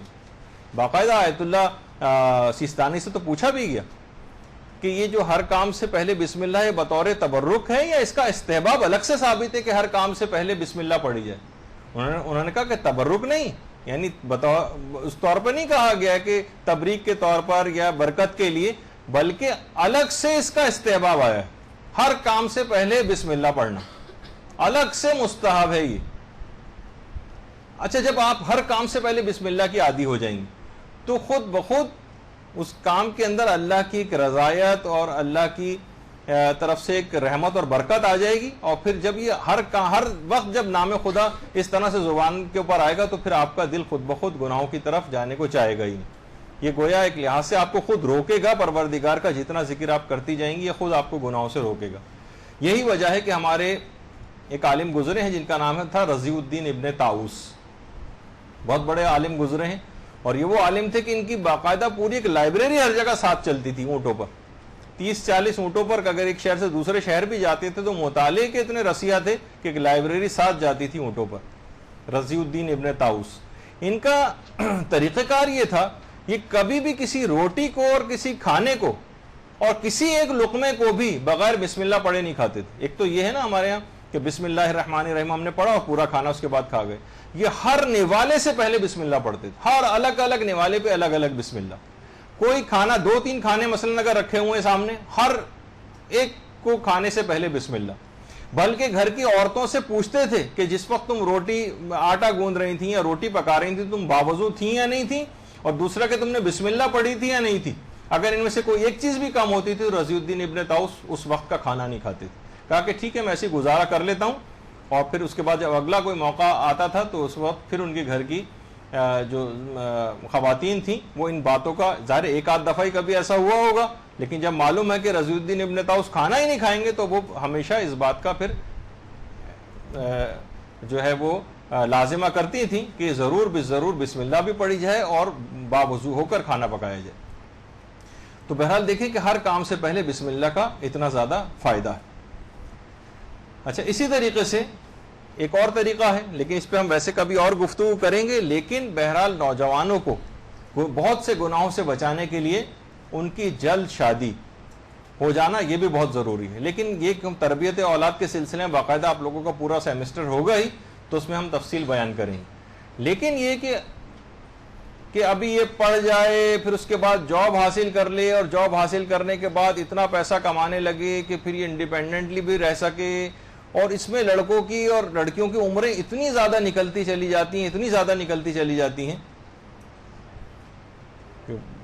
مشہور ہے نا کہ لطیفے کے طور پر بات کہ جب 20 سال کی لڑکی ہوتی ہے تو پوچھتی ہے کہ لڑکا کیسا ہے جب کوئی رشتہ آتا ہے.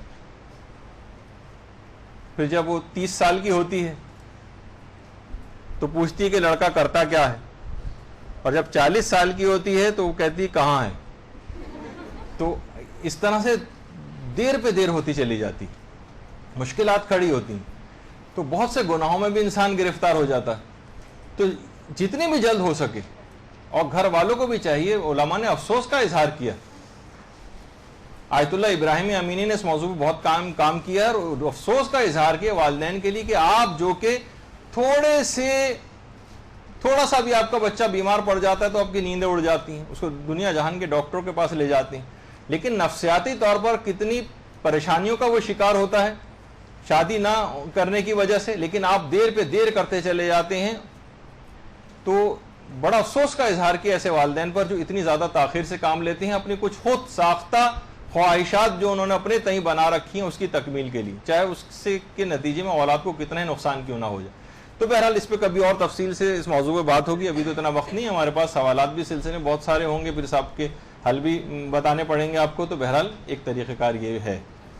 تو تقوی میں اسی کام کے ذریعے اضافہ ہوگا کہ انسان اپنے نصف دین کو تو صرف شادی کر کے ہی محفوظ رکھ سکتا. اس کے بعد اگلا طریقہ ہے محمد و آل محمد علیہ السلام پر درود بھیجنا.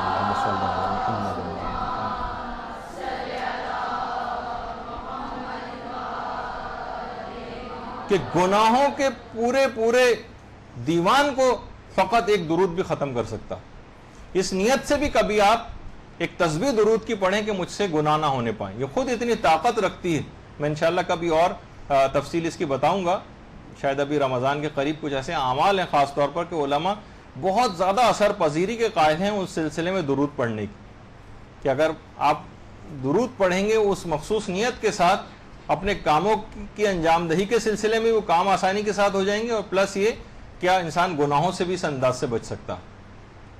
اس کے بعد اگلا طریقہ ہے ہم ہر اپنی جسمانی بیماری کے لیے دکھ تکلیف کے لیے صدقہ دیتے ہیں، لیکن کبھی ہم نے نہیں دیکھا کہ اپنے گناہوں سے اپنی حفاظت کے لیے کہ جس کا لازمی نتیجہ آگ میں جلنا، اس کے لیے بھی ہم صدقہ دیں. صدقہ خود گناہوں کی آگ کو اور آتش جہنم کو بجھانے کے لیے کافی ہوتا ہے. اچھا، اب یہ ضرور ہے دماغ میں کہ ہر وقت صدقہ دینا، صدقے کی پہلی اور بنیادی شرط یہ ہے کہ صدقہ مستحق کے ہاتھ تک پہنچنا چاہیے.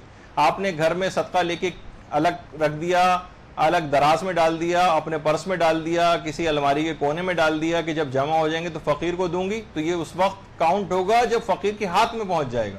جب تک صدقہ شمار نہیں ہوگا جب تک آپ ہی کے پاس پڑا رہے گا.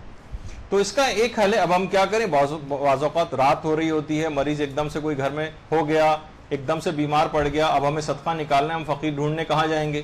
تو اس کے بہت سارے طریقے ہم بتائے گئے ہیں.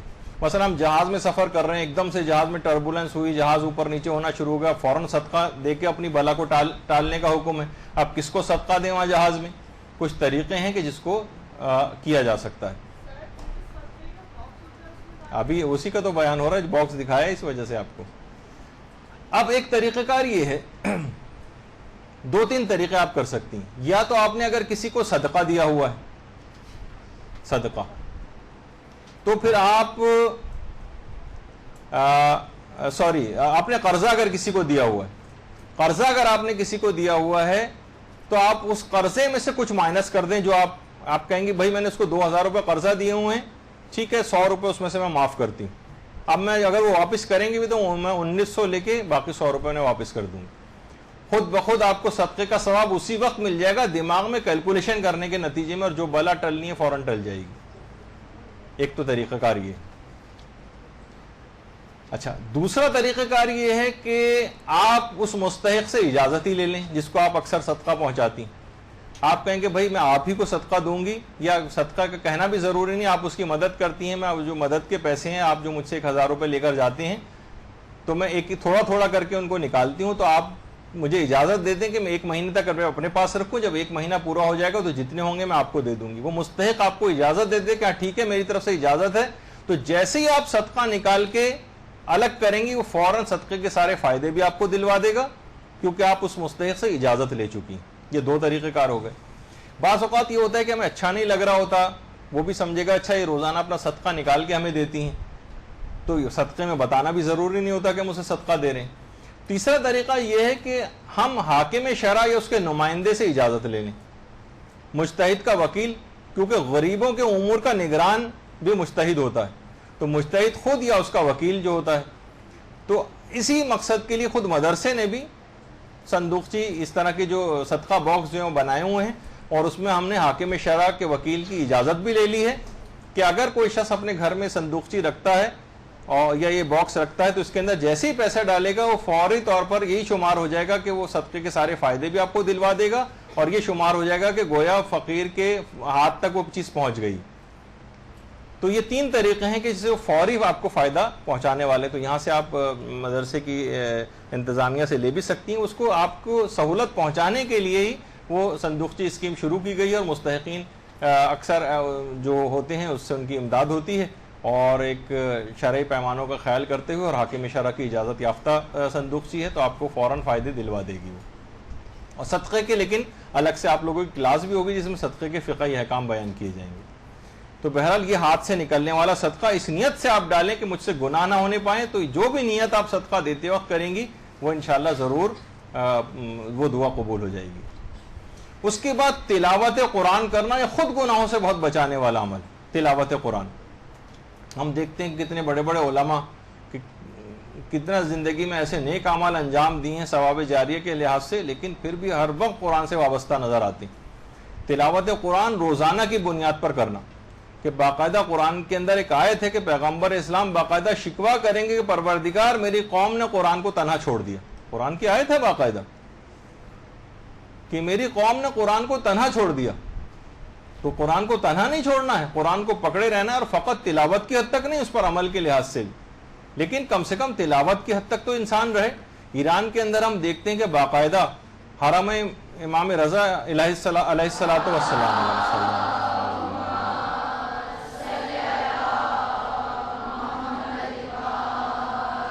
باقاعدہ خواتین کی تلاوت قرآن کی محفلیں منعقد ہوتی ہیں، انتہائی ڈسپلن بہترین،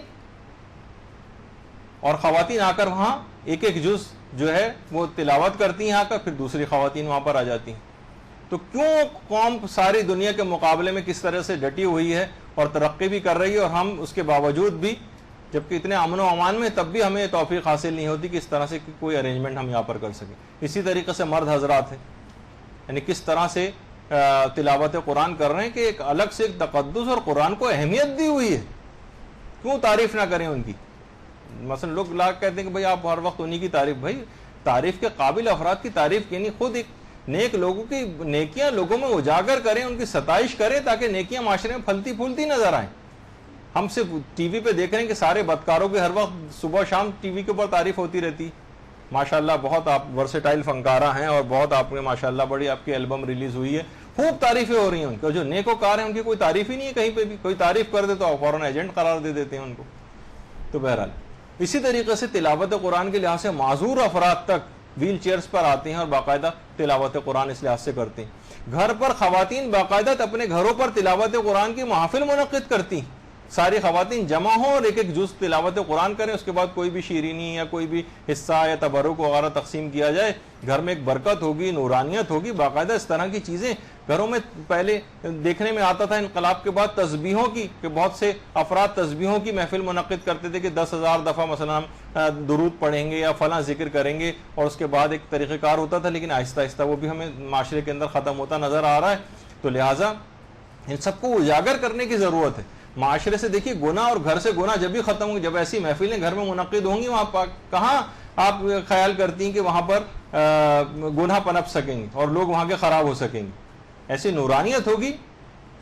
تو آپ دیکھ رہے ہیں کہ آپ کے آنکھوں کے سامنے ہمیں کہیں پاکستان میں نظر نہیں آتا اس قسم کی کوئی محفل کہیں منعقد کی جاتی ہو، نہ مردوں میں اور نہ عورتوں میں۔ بہرحال یہ اس کو بدقسمتی کہا جائے، حتیٰ کہ وہاں پر اسکولوں میں، یہاں تو یہ ہوتا ہے اسکولوں میں کوئی فارملی کوئی بچہ آ جاتا ہے آگے جا کے سورہ قل ہو اللہ احد مثلا پڑھ کے ایک مختصر سورہ، یہاں ہر شخص کے ہاتھ میں قرآن ہوتا ہے یا کوئی پارہ ہوتا ہے، اور اکثر اسکولوں میں وہاں پر اس طرح سے جو ہے وہ باقاعدہ تلاوت قرآن کروائی جاتی۔ اور اس کے بعد پھر اگلا طریقہ ہے کہ آئمہ سے توسل کرنا، آئمہ سے توسل کر کے ان کو واسطہ پروردگار کو، ان افراد کا واسطہ دے کر ان کو وسیلہ بنا کر کہ ہمیں کسی طریقے سے پروردگار گناہوں سے بچا لے، تجھے ان برگزیدہ ہستیوں کا واسطہ۔ ہم یا علی مدد اپنے ہر بس صرف کیا گرنے، جب کوئی گرنے لگتا ہے بچہ اسی وقت بس یا علی مدد ہے، کوئی ایک دم سے بس اچانک سے ہم تو اسی موقع پہ ہمیں یا علی مدد کہتے ہوئے افراد نظر آتے ہیں۔ ہر مشکل، گناہوں کی مشکل کتنی بڑی ہے ہمارے ساتھ، جو ہماری آخرت کو تباہ برباد کر کے رکھی ہوئی ہے، اس کام کے لیے بھی یا علی مدد کہا جائے کہ پر اے علی آپ ہماری مدد فرمائیے، ہم عذاب کے اندر گرفتار ہو رہے ہیں، ہمارا عاقبت اور اعمال دیکھتے ہیں تو اپنا نتیجہ میں اچھا نہیں نظر آ رہا، بلکہ یقینی جہنم نظر آ رہی ہے، آپ بھی ہمیں بچا سکتے ہیں۔ پھر آپ دیکھیے کہ مولا ان معاملات میں بھی کیسی مدد کرتے ہیں، فقط وہ گرنے سے بچانے کے لیے تھوڑی ہیں۔ اور اسی طریقے سے آپ ایک دفعہ پروردگار کی راہ میں آنسو بہا کے تو دیکھیے، یہ ایک صرف بہنے والا آنسو خوف خدا سے یہ آتش جہنم کو بھی خاموش کر دے گا اور آئندہ آنے والے گناہوں سے بھی اپنے آپ کو بچائے گا۔ چاہے رونا نہیں بھی آ رہا، اس تصور لے کر آئیے دماغ میں اپنے گناہوں کا، آتش جہنم کی جو باتیں بیان کی گئی ہیں، عذاب قبر جو بیان کیے گئے، باقاعدہ انسان آنکھوں میں آنسو لے کر آئے، پھر دیکھے کہ گناہوں سے کیسے بچتا ہے۔ وقت اتنا نہیں ہے میرے پاس آج ہر صورت میں بات ختم کرنی ہے، وقت ختم ہوتا چلا جا رہا ہے۔ ایک طریقہ اور بھی ہے کہ اپنے دوست اور سہیلیاں ہمیشہ اچھی بنائیں۔ اگر کوئی بھی آپ نے ایسی کوئی سہیلی اور دوست بنائی جو کہ آپ کو بگاڑ رہی ہے اور خراب کر رہی ہے، تو یہ بات یاد رکھ لیں کہ وہ دوست نہیں ہے بلکہ وہ ایک بچھو ہے جو کہ ہماری پوری آخرت کو خراب کر کے رکھ دے گا۔ قرآن کی آیات نہیں ہے، آپ جا کے پڑھیں باقاعدہ کہ بہت سے لوگ جہنم میں جانے کے بعد اپنے ہاتھوں کو اپنے دانتوں سے کاٹیں گے کہ کاش ہم نے دنیا میں فلاں شخص کو اپنا دوست نہ بنایا ہوتا۔ بہت سے دوست اور سہیلیاں خراب کرنے والی ہیں اور جہنم میں لے جانے کے لیے کافی۔ ابھی تفصیل کا موقع نہیں ہے، ورنہ کہا جاتا ہے کہ حضرت نوح کا جو بیٹا خراب ہوا تھا اس کو خراب کرنے والے اس کے دوست تھے۔ جعفر کذاب جو امام زمانہ کے مقابلے میں آ کے کھڑا ہوا تھا، اللہم صلی علی محمد وعلی محمد،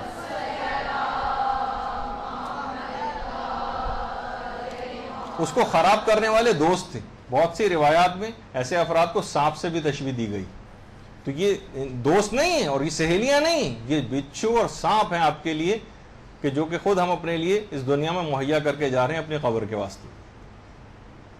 اور پھر بہرحال انسان باقاعدہ جہنم میں جائے گا اور اس وقت وہاں جا کر افسوس کرنے کا کوئی فائدہ نہیں ہوگا کہ کاش میں نے دنیا میں اپنے فلاں دوست کو، فلاں شخص کو اپنا دوست نہ بنایا ہوتا۔ زبان کی حفاظت یہ بہت ضروری ہے، کیونکہ ابھی آپ نے سنا کہ سارے جو ہیں وہ گناہ اسی زبان کے ذریعے ہو رہے ہیں، اور ابھی بھی وقت گزرا نہیں ہے، باب توبہ کھلا ہوا ہے۔ جو شخص چاہے اس وقت توبہ کرے اور اس اپنے تمام پچھلے گناہوں کو معاف کروا لے اور ایک نئی زندگی کا آغاز کر دے۔ اور کوشش یہ کریں کہ باقاعدہ ہمیں کہیں نظر نہیں آتا کہ معاشرے میں کچھ نیک اور اچھی خواتین آ کر بیٹھیں کہ معاشرے میں دیکھیے بے پردگی بہت بڑھتی جا رہی ہے، معاشرے میں میوزک بہت بڑھتا چلا جا رہا ہے، ہمارے بچے بہت خراب ہو رہے ہیں، معاشرے کو گناہوں سے کیسے بچائیں، اب لوگ نماز نہیں پڑھ رہے ہیں اور لوگ نیکیوں کی طرف راغب نہیں ہو رہے ہیں، دینی مسائل کے اوپر عمل نہیں کر رہے ہیں، ہم کیا کریں؟ ہمیں کہیں خواتین ایسی میٹنگ کرتی نظر نہیں آ رہی، فضولیات کی باتیں ہو رہی ہیں اور کپڑے اور زیور ہی کی باتیں ہو رہی ہیں کہ آپ کی زندگی کا مقصد فقط یہی رہ گیا ہے کہ ان فضولیات کے اندر اپنے وقت کو لگائیں۔ بالکل ایک اچھے وقت کو آپ کیوں معاشرے کی تبلیغ کے حوالے سے اپنے وقت کو کیوں نہیں لگاتی؟ آپ بیٹھ کے میٹنگ کیوں نہیں کرتی 4-5 خواتین مل کے؟ میں نے ابھی جیسے کہا کہ کسی بھی جگہ درس کا انعقاد کرنا ہے تو بہت بڑی تعداد نہیں چاہیے، فقط 3-4 خواتین چاہیے جو آ کر بیٹھیں، ایک پلان تیار کریں اپنے ساتھ کچھ۔ پھر جب دیکھیے جب لوگ آتے گئے اور کارواں بنتا گیا، وہ والی مثال ہونے لگتی ہے کہ پھر 2-3-4 افراد جمع ہوتے تو پھر بعد میں بہت سارے لوگ آپ کے ساتھ نیک کام کو دیکھ کر شامل ہو جائیں گے، لیکن آغاز آپ کو خود کرنا پڑے گا۔ تفصیل اگرچہ اگر ابھی بہت باقی تھی، لیکن کیونکہ میں نے تھوڑا سا وقت بلکہ زیادہ ہی لے لیا، آج بس یہ موضوع مکمل ہو گیا۔ انشاءاللہ جو ہماری اگلی کلاس ہوگی وہ تو خیر ایک کمبائنڈ کلاس ہوگی، سارے گروپس کی کمبائنڈ ہوگی، اور وہ بھی ایک اہم ترین موضوع ہے جو اگلی اتوار کو انشاءاللہ زیر بحث آئے گا۔ تو بہت سارے سوالات بھی آپ کے آ گئے ہیں، میں کوشش کروں گا کہ آج ہی اگر ممکن ہوا ان کے جواب لکھنے تو آج ہی لکھ کے نیچے ریسیپشن پہ دے دوں گا، ورنہ پھر یہ کہ انشاءاللہ اگلی جو نشست ہوگی اس سے پہلے آپ ریسیپشن سے جا کر لے سکتی ہیں ان کے جوابات۔ وصلی اللہ علی محمد وآلہ الطیبین الطاہرین۔